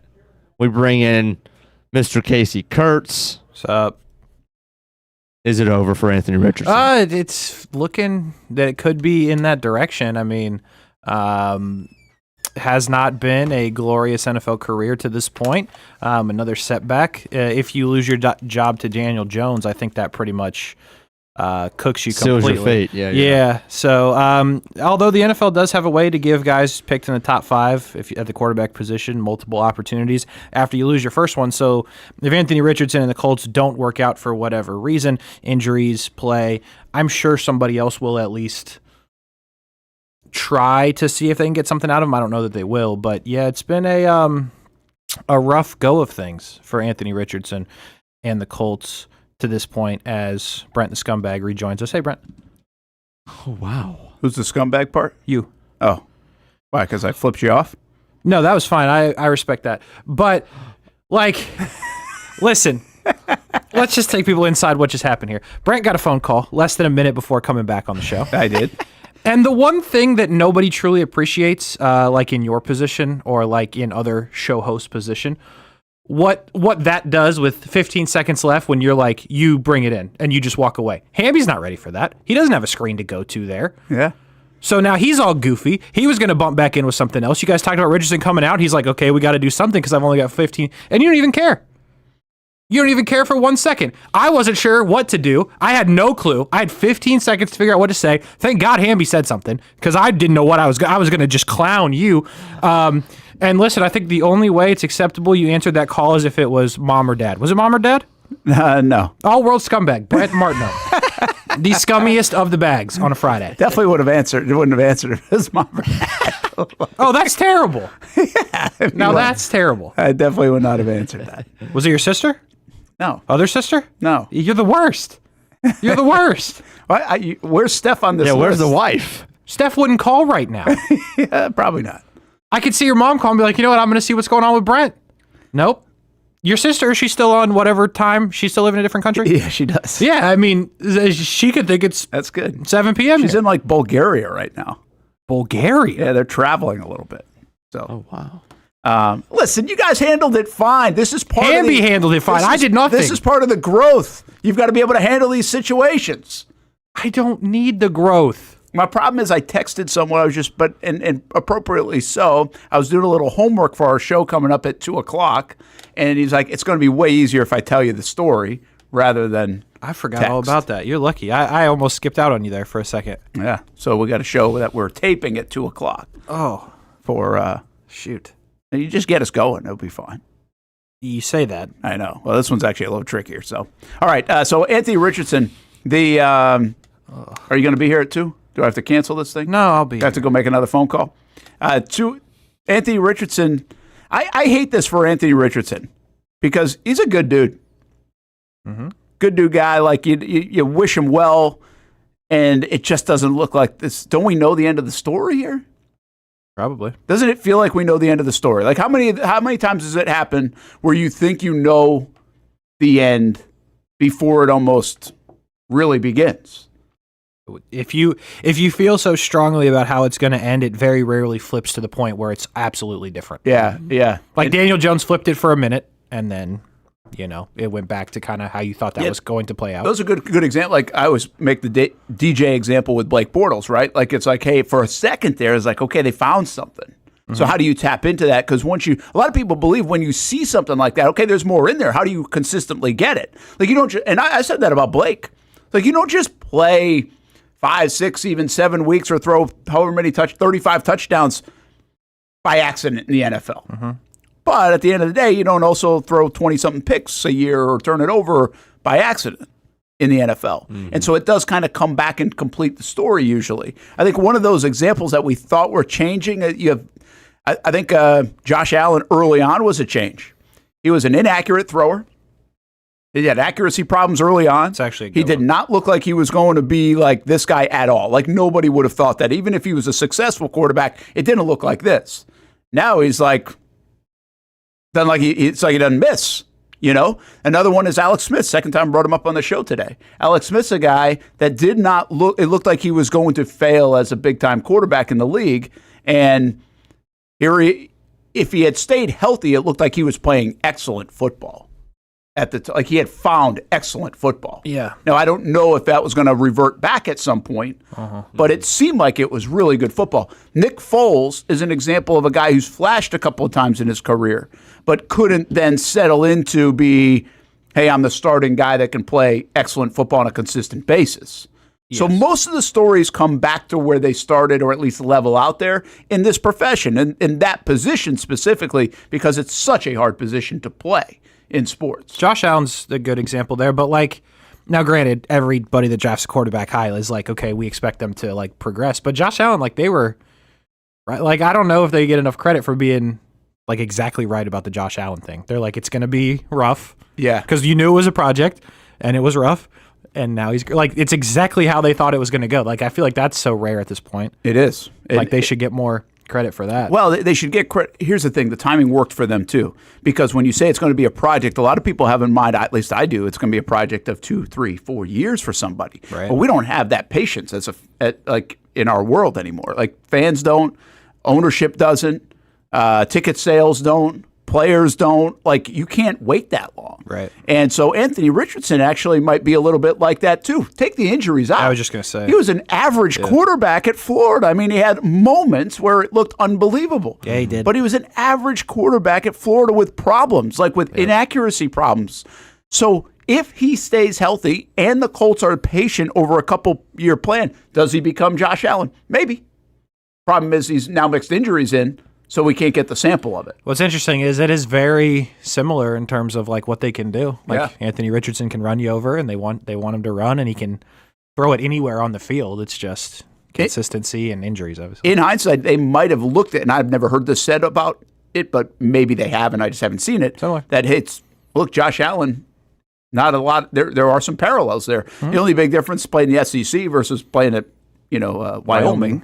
So there was also that factor with Josh Allen, right, as he played at a high enough level. But, I mean, this is seriously a guy that Jalen Ramsey, while we chuckle about it, called him trash. I mean, that's how bad it was for Josh Allen at one time. That's how bad it looked for Josh Allen at one time in the NFL. My thing with Anthony Richardson, and y'all talk about it, y'all know how it's going to end. You would assume that he's going to get a second attempt somewhere else. I agree with that. But a lot of the guys that get second attempts elsewhere are your gamers and the guys that are really smart that you could see to bringing somebody else in to help them. And I don't think Anthony Richardson, we would say that about Anthony Richardson. Yeah. And maybe that's a mischaracterization of him, but he doesn't seem like that. Why did Blake Bortles never go on to be anything else? A backup in the 5 to 10 years? Why was he not a backup in the National Football League? Was it because he wasn't, the like head coach type quarterback, like the coach on the field who knew every in and out of defense and scheme and playbook and all of these things? I don't know, but those are the type of guys that don't get a long run. Why is Chad Henne stuck around for so long? Because he is that guy. He's the coach on the field. He is the second quarterback coach for Patrick Mahomes. Well, I'm not saying that Daniel Jones is that guy, somebody who's getting a backup role, but I don't know. It just feels like Anthony Richardson is the guy who's not going to be able to land somewhere else unless he proves that he could stay on the field for a lot longer than he's done so far. You going to defend Blake here? No, I'm not going to get in the Blake thing because I go on. Once I get into Blake, I'll go like 7 or 8 minutes. Yeah, on. I know. But I know. But will he be somebody else going to give Richardson? I would shot, think so, right? but it is a good point, Hamby. Like, why did it never work for Josh Rosen? Yeah, clearly he wasn't seeing it the way he was supposed to see it. Now, I think what's interesting is like the Trevor draft class now. So like Zach Wilson now has his team three, but second team since he left the Jets. So like he sat and who knows what he did with Bo Nix last year. Like I don't know what that relationship was like. But there were good reports coming out of Denver on him. From all the stuff on social media, it looks like Zach Wilson, Bo Nix, and was it Stidham? Jared Stidham was their other quarterback. Stidham, yeah. Like they were like all the bestest of friends. I was about to say Paxton Lynch. Actually, that goes to your point. Paxton Lynch never got another shot. Never another shot. He went to Denver. It was bad, and like nobody. So that's actually an interesting. There is something there, probably. Like I went to Gabbert. Yeah, Gabbert, long time. Yeah, I mean, he never really got another chance to like play, but he's very much been on rosters and has played. But you're onto something with it's going to be an interesting thing to watch that 21 class. I mean, Justin Fields on his third team. Well, yeah, and Wilson's on his third team. Fields getting an opportunity, but he did sit a little bit in the Steelers organization. Yep. So like that'll be an interesting one to watch. Who else was in that? Isn't there one more? Does he play? Yeah, there is one more. It's Fields, Wilson, Trevor. There are two more. Mac. He'll back up now. He'll be a long time backup. Yeah, so there you go. That fits that. What's the other one we're missing? I'm assuming this is not the one you're thinking of, but Davis Mills played for Houston, and he's with somebody else Was now. Was he that 21 class? Yeah, he's in that class. Okay. But no, there were 5 quarterbacks taking the first 15 picks. Trey Lance. Oh, Trey Lance. Who actually is still his backup? He's still with Dallas? I don't think so. Let me see. If he's with somebody else, then it kind of proves maybe he sees it. I actually think he's with the Chargers. Actually, what's interesting about Lance is Lance, to me, has so much Rosen to him without the backup story. I mean, how many games has Lance played in his career? He's got a little Richardson because of injuries, but also Rosen, where it's like 5? Not even a chance to start. I'd set the over-under at 5 on Trey Lance. Yeah, he did play twice for San Francisco, right? He definitely did. Play some games for San He played for Dallas. Did he start a game for Dallas? Nobody played. Oh, played. He might have started. He has 12 career games. Wow. Yeah, but that might be a snap at the end of a game. Like, how about starts? Still, I'm going under 5. He has 5 starts. Okay. There you go. 5 So starts. he started more for Dallas than I thought. So he might be, where did Lance go, number 3 overall? Yeah. He might have the least amount of starts of a quarterback that's ever been drafted in the top 5. Yeah, because Rosen was outside the top Rosen 5. played for a year. But he wasn't top 5. Oh, okay. Maybe we could extend this to the top 10. I mean, we might be able to extend this to the first round. I mean, think about that. Now, he's still got a long runway. He might start a lot more games. But I got to believe Rosen is near the top of the list of this trivia question of the least amount of games started for a quarterback taken in the top, let's just say the first round. Yeah. I mean, Tebow. Paxton Lynch probably in there. Well, Tebow. Lynch might be. Well, no, Tebow played a whole year. And if you count playoffs, Tebow started 2 of those. So they'd be. So you probably got to go to like a top 15. I bet there's a ton of quarterbacks that were missing in here in the 25 range or something like that. But if you go to the top 15 or top 10, because Rosen was 10. 10 or 11, yeah. Yeah, so let's hope he's 10 for this context. Yeah. And if you're taking in the top 10, Rosen's probably on the list, and Trey Lance is leading the list right now, but he's got a long way to go probably in his career where maybe he ends up doing something. There can't be many more. Even we don't have a lot of examples, and Anthony Richardson might be falling into this trap a little bit, but of kind of like a Greg Oden example, where a guy gets hurt and just never gets healthy. Yeah, that's real. So, I mean, that happens too. Yeah. What goes on with Greg Oden these days? You ever think about that? Yeah, you kind of wonder. Like, I think he was like coaching like for free. I don't know I forget what that's called, but he's like helping out with, I think, some team I saw. He was on a college campus. So like, I wonder what happened to that guy. Like, I feel like that'd be an interesting story. Like, what's his life like? Yeah, that would be. I'd be kind of. It's probably kind of sad, but like, they made millions, probably, right? Sure, but like, I don't know. That's where I go to like that guy's got to be just like. Yeah, but probably on the other side of whatever was tough, right? Like, you would hopefully. think. Well, you hope for him. Yeah. That he's probably giving back and doing community things and settled into something. Yeah. I got a feeling. He had got like a big. I remember Oden. In my mind, I see him smiling a lot. Yeah. He seemed like a happy guy. Yeah. Obviously, that had a lot of tough things go on. Sure. So yeah, it's pretty wild. Let's bring Austen in. A couple quarterback things. We're gonna have to hit a break. We'll do Jacksonville feud and have some fun as we finish on a Friday. Austen. The Anthony Richardson, how much trouble is he in, do you feel like, in his career? Another injury where he might not be back until camp, and that probably is wishful thinking for Indianapolis.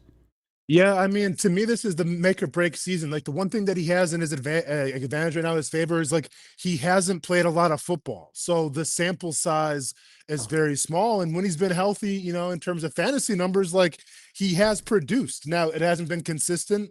It hasn't been a weekly thing, but like, he has showed glimpses of brilliance. I think it was, in case you probably know better than I do, I think he had that one pass to Alex Pierce where it was like one of the throws of the year. I remember. Yes. Where he just kind of like stepped up. I think it was Alex Pierce. But it was like, yeah, he's shown like crazy highlights. Like, wow, this guy's the future, but he hasn't been able to string those plays together weekly, every single week. So yeah, I think this injury is going to hurt him, man. And like, once again, if he can't cement himself this year, well, then you got to ask yourself, like, how much longer are you willing to give him before it's like, all right, the experiment's over? Yeah, I think those things will start to form pretty soon. All right, Aaron Rodgers, guys, let's go around the table real quick. Austen, is this going to work or be a disaster? Because it feels like there's no in between, in my opinion. Yeah, I mean, I almost fear it's kind of like a conspiracy theory since he was getting all political. I feel like the Trump Elon Musk thing might just be, a work. It might be a gimmick just to get our minds off of Aaron Rodgers a little bit and give him a break. Look into it, everybody. Look into it. But nevertheless, I don't know, man. This feels like such a non-Steelers type of move right here. Like this feels more like a Jets or a Giants move. Like, I have a hard time believing one of the most respected organizations in the entire NFL just goes, you know what? Let's risk it for the biscuit. Let's take the biggest chance ever and get Aaron Rodgers. Like, can Aaron Rodgers elevate this team? Sure. But do they have the skill guys right now on that roster to be a playoff contender to go to a Super Bowl? I don't think so. Where do you fall on it? Listen, it gives them a better chance to win than Mason Rudolph or Will Howard. Like, maybe Will Howard's your guy at some point in the future, but we've gone down this road of Aaron Rodgers mentoring quarterbacks, and like, we don't think he was super mentoring to Jordan Love. Now it worked out. We don't think he was super mentoring to Zach Wilson. So you've got those things, and I'm not sure how confident you can be if the Steelers that that's going to happen.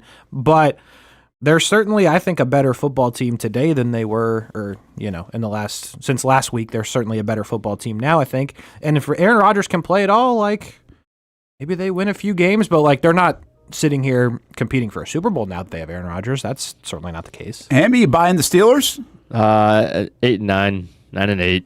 Keep doing the same thing they do. Find a way to do that. It does. I'm with Austen. This is just weird to me still, even though I've had multiple months. We all have to prepare for it because it always seems like this was inevitable. It just doesn't seem like a Steelers thing. The only thing I can think of is like, is this my am I gonna get Big Ben vibes when I watch the Steelers now? Like I have an old quarterback who used to be the GOAT. That's what I grew up watching with the Steelers. And Big Ben from like 2013 to I guess when did he retire? 2019. So if I could get when did Big Ben retire? Oh geez, who knows? Was it 2019? No, it wasn't that soon. It was longer than that ago, right? I mean, we played him in 2017. They beat him in 17. He played. Oh yeah, I guess you're right. Yeah. Anyway, 2019 seems like yesterday. When did Mason Rudolph get hit with the helmet? It was right around that time. Oh yeah. Yeah, so probably right around 19. I think Hamby though is like, it feels, when he said that, it kind of made me think about it. It feels like this is a move you make if you're Tomlin. You're like, well, I'm keeping that no losing record thing intact that he has. Like, it feels like that's what it was. Best chance to get back to 9-8 is to have Aaron Rodgers as my quarterback. I'll tell you what it feels like to me when it comes, because that's who I think of in this Aaron Rodgers situation is Tomlin. One is Tomlin can win without good quarterbacks anyway. He's proven that. So what happens when he has a decent one that can maybe still have some football left in him? But then it's the relation. Then it's the relationship part, though, right? Like it's how does this work? Is this going to work? Because he's had some interesting characters in that locker room. And Aaron Rodgers now fits as an interesting character. So I had some people. And so you say, hey, I just want to keep that streak going. I actually think, does he feel like this is it if he doesn't win? Like this is a little bit of a Hail Mary on his part. Say, I can't save my job or do what I want to do. You're saying from Tomlin? Yeah, the pressure's on a little bit that if Mason Rudolph or Aaron Rodgers, I'll go with the Hall of Fame guy and put my lifeline on him.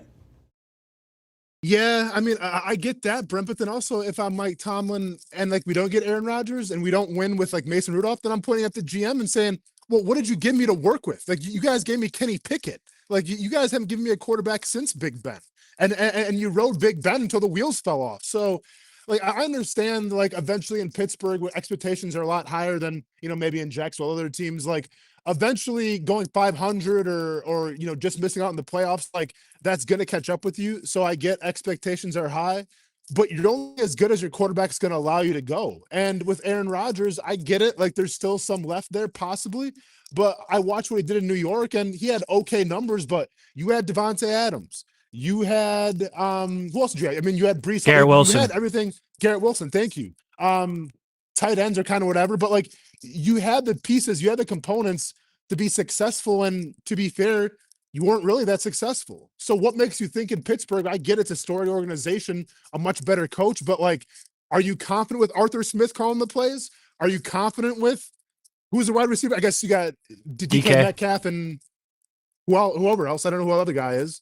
With Pat Freiermuth and I think Jonnu, and I think Jonnu Smith's now there too. So if you're a Pat Freiermuth believer, well, they're trying to get Gabe Davis. So, that's right.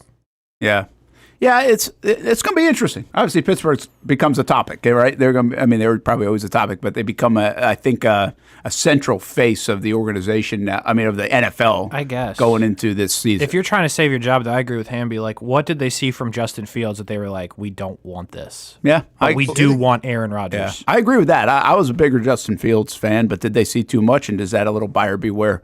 Or Russell Wilson? Like, would you rather have Russell Wilson again? Or hey, Casey, this is the point. Like with Aaron Rodgers, realistically, okay, maybe you win 10 games. Maybe you shock the world, you win 12 games. Well, how long is that going to be consistent before Aaron Rodgers is like, hey, I can't play anymore? That's like, it. This is a Band-Aid.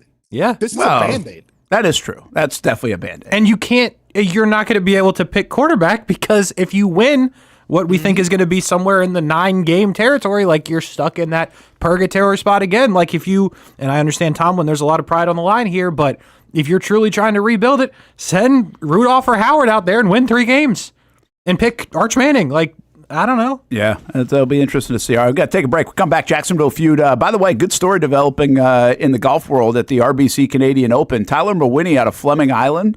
He's a kid. He's a young guy, Fleming Island. Like a child? Champ. Yeah, like he's like Miles Russell, golf. We talk about him who was going. Miles Russell's like legit a child. Yeah, PGA Tour event. Well, Mawinney, who won an amateur event in Canada, got an invite to this week's PGA Tour stop.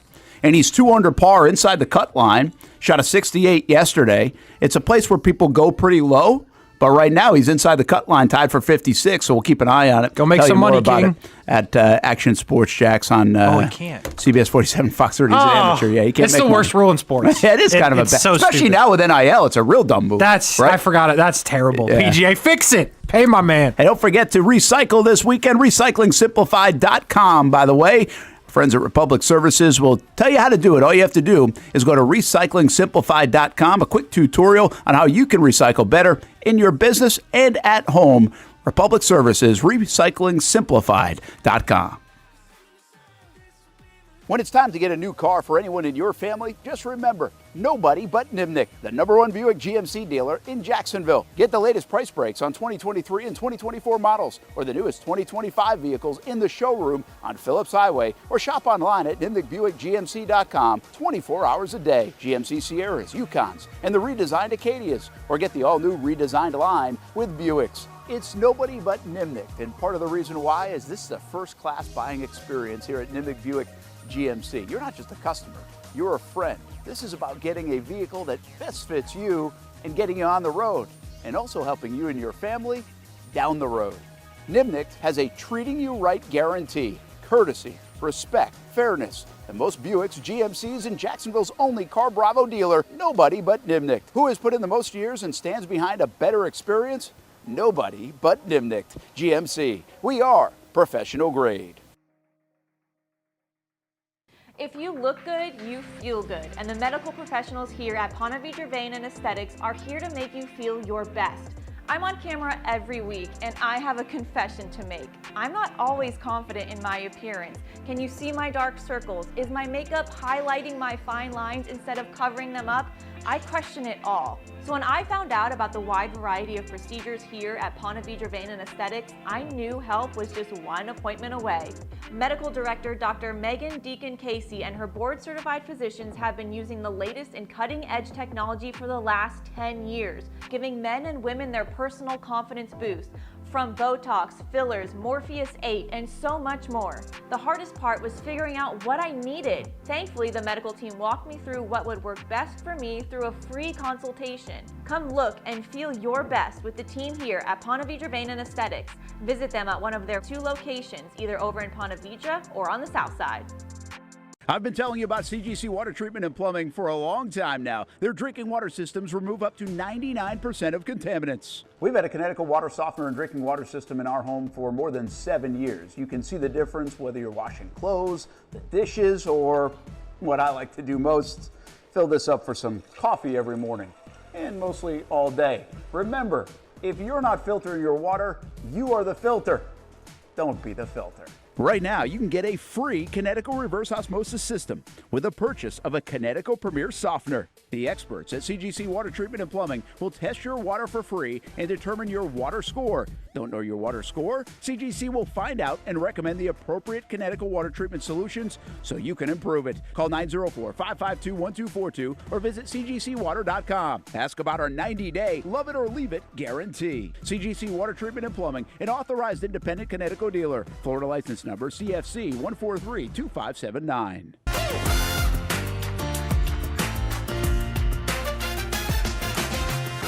Empower a future, inspire a dream. It's a bold but simple mission for the Jacksonville Police Athletic League known as Jags PAL. Help the next generation of kids in Jacksonville shape a brighter future.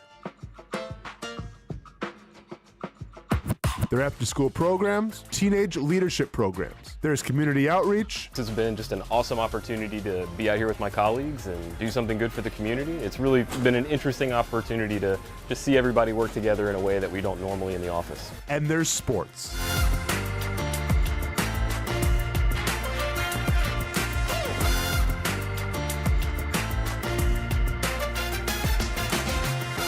There are also ways you can help the next generation with a donation of any kind.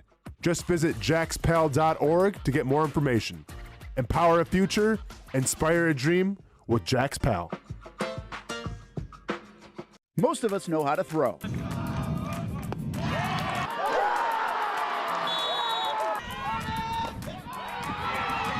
But you need to know what to throw. I'm not talking about footballs, baseballs, softballs. We're talking about those items you need to recycle. Republic Services explains it easy. Recycling simplified. 1. Know what to throw. When in doubt, throw it out. 2. Empty, clean, and dry those materials. It takes an extra minute, but it makes a big difference. And 3. Don't bag it. This makes the recycling process faster and more efficient. This is a look at the Republic Services North Florida Recycling Center. You can make this process even more efficient. By utilizing those 3 steps, Republic Services can help you become a better recycler in your home. Learn more at Recycling Simplified. Welcome back to the Brent and Austin Show, streaming on the Action Sports Jax 24/7 network. Oh, finally. It got bumped last week. Yep. We're in this week. This is how we get into Jacksonville feud. Ladies and gentlemen, if you didn't see this, Sydney Sweeney. You're familiar, right? Yes. You do know Sydney Sweeney? I do know that name. That name? You've never seen her? She's right there. I mean, I've seen him looking at her. Okay. All right. That's underselling it a little bit, but Steph must be watching. That's fine. Sydney Sweeney is selling a limited edition soap made from her own bathwater. Holy cow. The quote, fans always joke about wanting my bathwater. And I was like, this is just such a cool way to give them what they want. Sydney Sweeney bathwater soap coming soon. I may or may not be first in line. Don't judge if you see me at Target at midnight, waiting for the midnight drop of the Sydney Sweeney soap. Don't care what it costs. Brent, I'm going to need more money. Austin, more retweets so Brent can pay me more to get the Sydney Sweeney soap. Need it. You didn't see this story? I didn't see this story. Brent, Austin? I'm going to tell you right now, on behalf, Casey, I mean, not only have I seen it, I've been celebrating it. Brent, on behalf of me and Casey Kurtz, I'm going to tell you right now, we're going to restructure our contracts. Instead of getting paid in presidential pictures, AKA cash, we're going to need to be paid in ounces of Sydney Sweeney soap from her bathwater, please. So we can go over like the conversion chart after the show. Yes. Is there something more to this? Because it sounds rather creepy. Okay, so this is why I ask you, have you seen Sydney Sweeney? Like when I say it in your head, do you see Sydney Sweeney? Because I do. Austin does. Do you? I see her. Okay, so then you understand why people would want her bathwater, no? Hamby, are you a bathwater guy? You buy the soap or what? No, man, he ain't about that life. I'm not about that life. Okay. See? I don't get it. You don't get it? Oh. Hamby. I feel like, all right, you know what? I'm not gonna push it on you. That's fine. I mean, I think I get it. Like, okay, I think you should get it.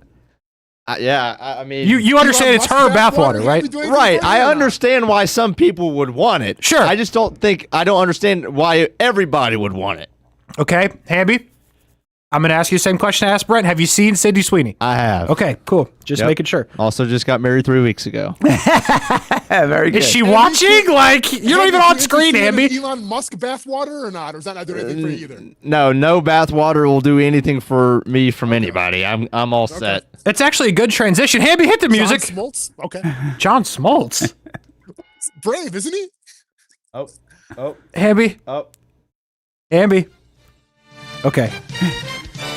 Austin, pretend you can hear it. I know you can't. Just bob your head. I can't. Okay. Very good. All right. So it's a good transition to the first round of Jacksonville feud. Sydney Sweeney selling bathwater. Top 5 answers on the board. Whose bathwater would you want to buy? I asked 100 people outside the soap store because I was walking around town center trying to figure out where the Sydney Sweeney bathwater is going to be, and there was a bunch of people waiting. I was like, oh, you must be the people looking for the bathwater. They were like, yeah.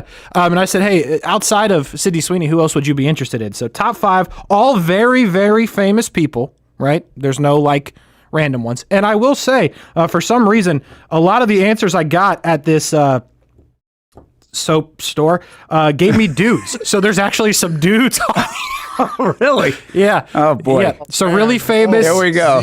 Good amount of dudes. I'm sure I'll be good at this game. Well, Brent, why don't you start us? Whose bathwater do you think the people want? Top 5 answers. 3 dudes, 2 females. 3 dudes? 3 dudes. Wow. Okay. My goodness. I guess what I would ask you to do here, Brent, is just like, when you think about the sex appeal of dudes, where do you go? Gosh, this is so hard because I don't know if like this is still an older group of like yesterday's. Okay. Or today's. I'll try this one and see where we're headed. Okay. Matthew McConaughey. Matthew McConaughey is a good-looking dude. Not somebody that I think you really think about taking showers or baths. But hey, Hamby, do people want Matthew McConaughey's bathwater? Nah, that's not Matthew McConaughey. I don't think that's a bad answer for the first one. No, I don't think it's. I think you're setting a precedent. Austin? Okay, I'm gonna go based off of just like what's been pretty big lately and who's been talked about recently. And with all due respects to Josh Allen, I'm gonna go with Michael B. Jordan. Michael B. Jordan is a great guess, but Austin, you won't be able to hear that. It's incorrect, unfortunately. I'm surprised that he's not on here. You might have to go back a little bit. So to kind of help you continue to get to the direction you're going, two very, very famous male actors right now. You guys are in the ballpark for those for sure. I will tell you the number one answer that people want this bathwater is no longer with us. And it is a dude. Really? Yep. And then your females come in at 2 and 5. Beyonce. He's going Good Beyonce. answer. Good answer. No Beyonce. Really? No Beyonce. I'm not going to be good at this. No Beyonce. But like, here's the thing. When you see them outside of number 5 is extremely questionable. Like, when you see these answers, you're going to be like, I could see that. Okay. So, like, there's a lot of options. There's a lot of options. Yes. There's a lot of people in the world.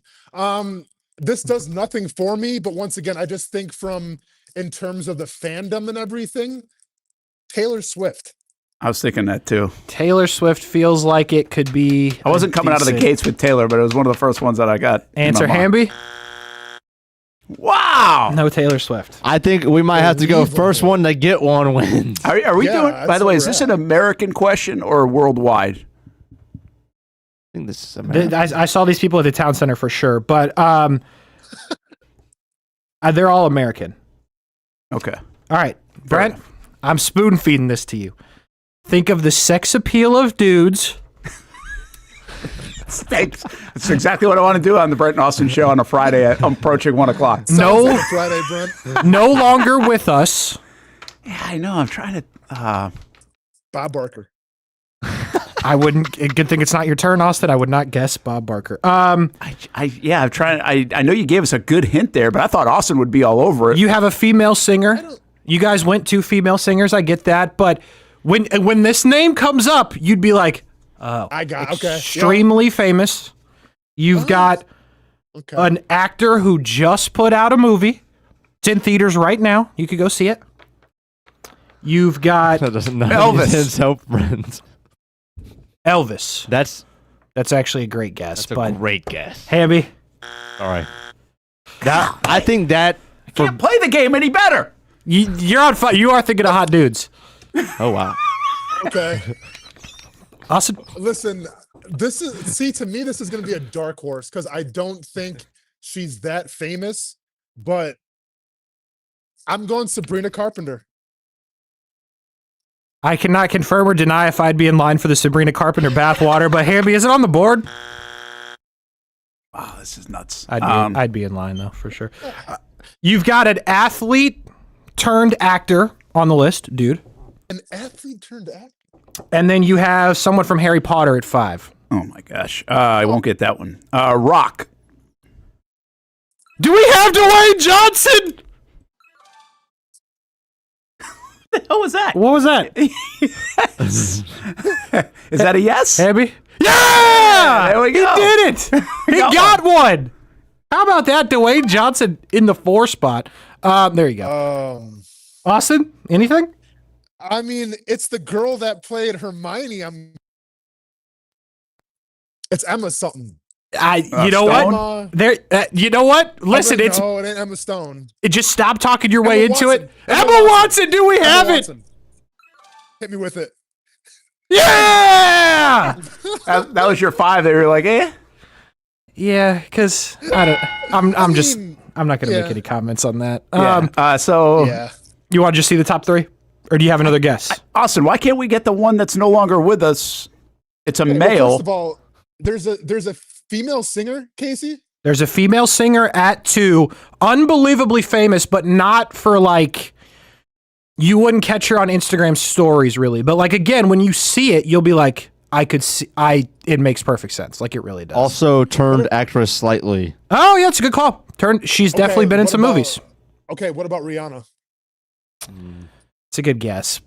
I mean, she's been in movies. Yeah, but see, this is a little more little more of a like. She's been in good. She's won acting she awards. starred in a movie. Oh, dang. Multiple movies. One recently that wasn't so good. Older or younger? You would consider her, Meryl I think, Streep. younger. Not Meryl Streep. I think Not you like would Faith Hill. Not like Faith Hill. No. But also not like Sabrina Carpenter knew. Think about the Brent, bathwater. I'm sorry, man. I feel a little embarrassed here, but I feel like I'm kind of letting the team down. I thought Austen would get this one. I did not think anybody was going to get this. I will say Austin's a big fan of the person that's at number 3, which is not the female. Yeah, but nothing about that person tells me bathwater. Yeah, I think people want the bathwater for the person at number 3 because it's so rare that he takes baths, would be my guess.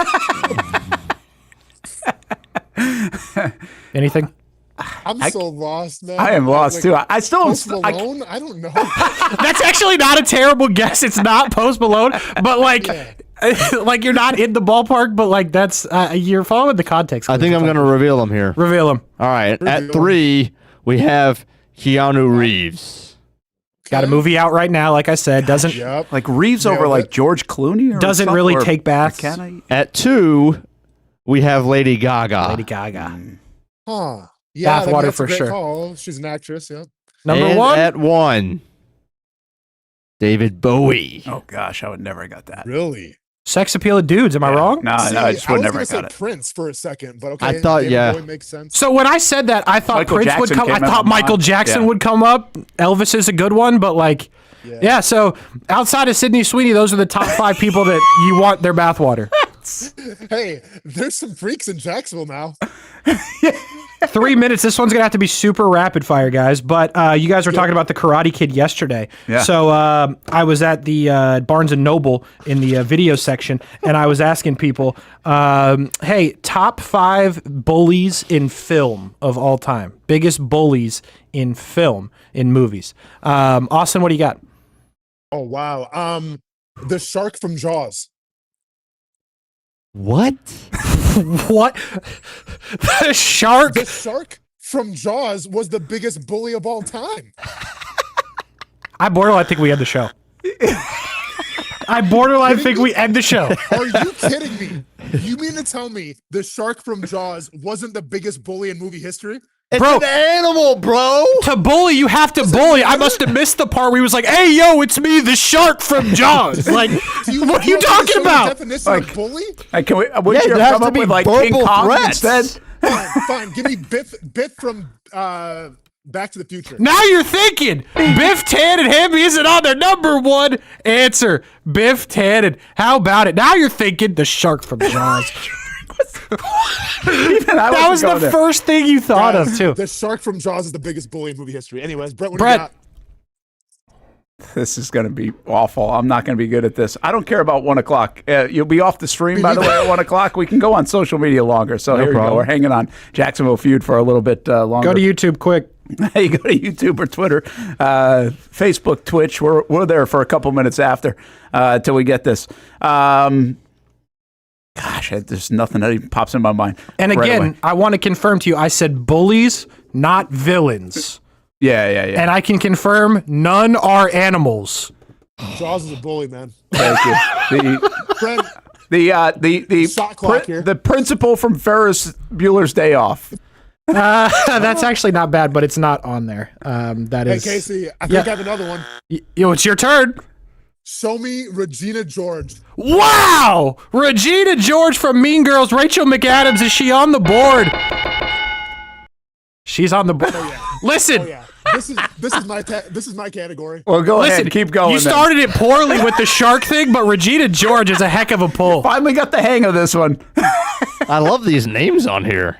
These next couple. Go ahead. I got to think here still. These 2 is as obvious gets. The boss from Roadhouse. What? No. Brent, can you come up with a real name? Could you because I don't know anybody's name. Okay, it's not Hamby. It's not on there. Don't worry. I know I didn't give you that kind of information. That's a good bully, by the way, in that movie Roadhouse. The rich guy. I thought Brent would be able to put together a character name, but apparently that is not. No, correct. that is not happening. All right, again, 2 is as obvious gets. 4, I'm going to keep it a buck. Never seen the movie. Don't know, bro, at all. So good luck. And 5 is a one-off appearance, which is rare for a character like this. Wasn't in the movie a lot, but it is a Christmas movie. Okay. I'm gonna go Buzz from Home Alone. Buzz from Home Alone is not a bad guess. I don't think it's going to get you where you want to go. It will not. That is a good one, though. But you're somewhat in the right space. What do you got? You got a character name for me? No. You have nothing. Nothing. Were you on the show yesterday? Was I? Why did I bring up this category, do you think? Why did I go to this? Talking about bullies in film. Brent, you literally tweeted about it multiple times. I didn't just pull this. Too much. My days are long. I didn't just pull this out of thin air. Like the show yesterday. What were you talking about yesterday? How's that? Where was I yesterday? You're talking about like your best bet with Coach Sullivan and Hamby and Austen. About the SEC. You're talking about the SEC and the Big Ten. We're talking about John. Yeah. We're talking about John. I thought you Mitch gave that one away. I did, and none of you said it. Oh, okay. Well, I figured you said everybody outside of him. So are you going with Johnny Lawrence or no? Yeah, of course. All right. Yeah, go Johnny. Didn't you think that he had given that one away? That it wasn't part of this? I at no point said that. I said the biggest bullies in film. We got a rapid fire is what I said. Go back and check the tape. We are not rapid firing. You bum. Awesome. Well, it doesn't sound like you're going to get number 4, so good luck with number 5. You can get number 5. Casey, we get any more hints here? Number 4, I got nothing for you. Number 5 again, Christmas movie. Yeah. Okay. Legendary movie. Okay. Well, see, there's 2 of them though. What are you thinking? So Talk it out. I guess. Okay. So there's Glover Dill and the other one. I can't remember that kid's name. I would try to come up with it. I would try to come up with the other person's name. Glover Dill and what's the other kid's name? That's the short kid. Yeah, the kid. No, Dill is the short kid. Okay, the other one. This is the kid that got beat up by Ralphie. Scott Farkas. He got it. How about that? Way to talk it out. How about that? By the way, there are people in the gym right now having no idea what's going on. That's always the best when they can't hear the other side. Yeah. And you're shouting out names like Biff Tannen, Regina George, and Scott Farkas. Last one. Austin, it is a movie from the 90s, I want to say. Let me check. You had never heard of the movie or seen it? I've never seen it. I've heard of it. I've never seen it. Brent, it's still your turn, man. So I'll let Brent go first. I think I've passed my turn. Okay, so, all right, listen. It was a book in 96, turned into a movie in 99. I got it. Well, I think I got it. Maybe. But is it a name or is it like a title of the answer here? The name. Is it a warden? Is it a warden? Yes. Yeah. I think you're in the right spot. Brent, I think you're gonna know this one. It's the dude from Shawshank. Not exactly. No. No. Dang it, never mind. But you're close. It's the same general idea. Annie? Did you say Annie? I was thinking warden. Brent, have you seen Shawshank Redemption? Yeah, it's like the greatest of all time. Okay. Hey, it's me, the shark from Jaws. I'm walking here. Stephen King book turned into a movie. It's from the Green Mile.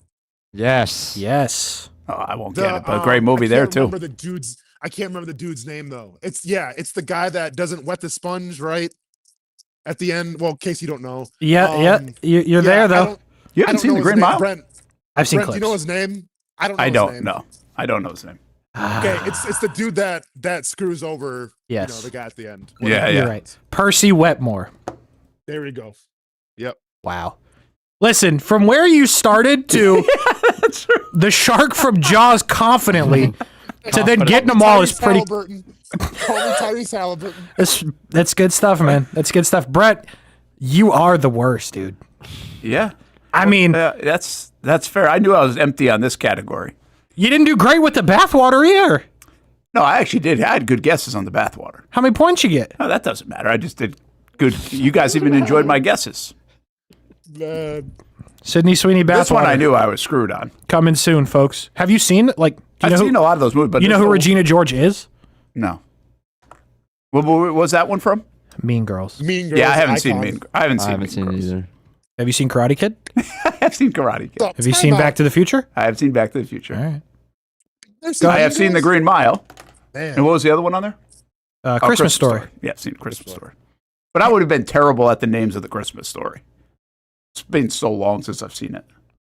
I don't watch it every year like a lot of people do. Brent doesn't know hot dudes or movies. That's fine. Okay, I kind of feel like that's okay. You can sleep well at night knowing those two things. Hamby? It'll be all right. Hamby, we'll get to you next week with the whole Sydney Sweeney bathwater thing. I know you're, not in the bathwater realm, but I think a week with me, I might change your mind. Action Sports Jacks overtime. All right, Austin, have a good weekend, man. You guys have a great weekend too, man. Thanks for keeping me on. Appreciate it. That's Casey Kurtz and Jason Hamby. I'm Brent Martineau. Hope you have a good weekend. Action Sports Jacks primetime, 10:30 on Fox 30, 11:30 on CBS 47. We'll have that for you. And also the Jacksonville Armada play at 3 o'clock tomorrow right here on the network. 7 o'clock tomorrow night, it's the Jacksonville Sharks. Shark Bites, of course, coming up tonight at 7 o'clock and 1 o'clock in the afternoon tomorrow. So we got a lot of programming for you the entire weekend. And if you want to see the Travis Hunter interview in its entirety, you can also go to actionsportsjacks.com. It will be up on YouTube a little bit later, and it's always available on our podcast as well for the Brent and Austin show. We had Mason Smith on the show live earlier today, and Tyler Huff, the quarterback of the Sharks. It was a good show on a Friday, or at least a fun one. I don't know if it was a good one, but plenty to listen to. So enjoy, and have a good weekend. Are you about to graduate high school and haven't decided on what you want to do when you get done? Well, one option is to apply to become a student in the Electrical Training Alliance of Jacksonville. Their program offers structured classroom and online training along with on-the-job training so that you can earn while you learn. Still not convinced? The folks at ETA Jacks are a tuition-free 4-year apprenticeship program. There is no tuition and no student debt. Just pay for your books and your fees. That's it. Now, speaking of pay, students, they start off making $40,000 per year, including benefits. And they graduate, get this, making over $80,000 per year, including those sought-after benefits. Now, that sounds pretty good to me. And if that sounds good to you, it should check off a lot of boxes. So head on over to etajacks.org and apply by May 15th. Again, the website right here, etajacks.org. Don't wait, apply today. People helping people. It's at the core of what Alive Credit Union is all about, and it's been that way for over 70 years. From the start in 1954 to today, the mission remains to inspire financial wellness and give you a financially fit lifestyle. Alive Credit Union and its employees are committed to not only serving their valued members, but also our community here in Northeast Florida. I had a chance to see that commitment firsthand as Alive partnered with our Action Sports Jacks 24/7 team to bring you Armada men's and women's soccer broadcasts. Inside the 18, it is a shot, and it's a goal! Chloe Chivers! And that connection to the community continues with Alive Credit Union's support of the Police Athletic League of Jacksonville. Alive Credit Union's commitment to our community also involves serving the financial needs of all first responders through the recent merger partnership with City and Police Federal Credit Union. Join the community and become a member of Alive Credit Union today. Find out the many ways you can be inspired in financial wellness at alivecu.coop. You trust CGC to make your water great, and now you can trust CGC with your plumbing needs as well. Fast, convenient scheduling, licensed and insured. A quick call away at 904-552-1242. You never know when you're going to have an issue with a shower, toilet, or maybe it's a sink that sometimes is easy to fix. All right, let's be honest. I'm not fixing anything. I'm totally staging this because when I have a plumbing problem, I call CGC Water Treatment and Plumbing. Trained professionals, transparent pricing, customer satisfaction. Small problem or even a bigger issue. Save 10% off any water heater, plus no trip charge. The experts with 25 years of experience at CGC Water Treatment and Plumbing can do it all. Call 904-552-1242 or visit cgcwater.com. For a limited time, CGC is waiving the trip charge on all related plumbing calls. CGC Water Treatment and Plumbing, an authorized independent Connecticut dealer. Florida license number CFC 1432579. For the game day hustle and every day in between, juggling my show Jags Social to going under the Friday night lights and a social life, it's a daily tournament. But this ride, MVP status. The all-new 2024 Lincoln Nautilus isn't just my car, it's my personal locker room, office on the go, and VIP lounge on wheels. Let's talk tech. My profile remembers everything from customizing my dash display to setting the ambient lighting and my signature scent. And wireless charging, essential for live tweeting scores. Whether I'm packing for a beach day with friends or heading to the gym, there's space for every passion. After dominating all day, this becomes my recovery zone. The massage feature is like having a personal PT on call. Life's a non-stop game, but with this ride, I'm always on my A game. The 2024 Lincoln Nautilus. Drive your passion.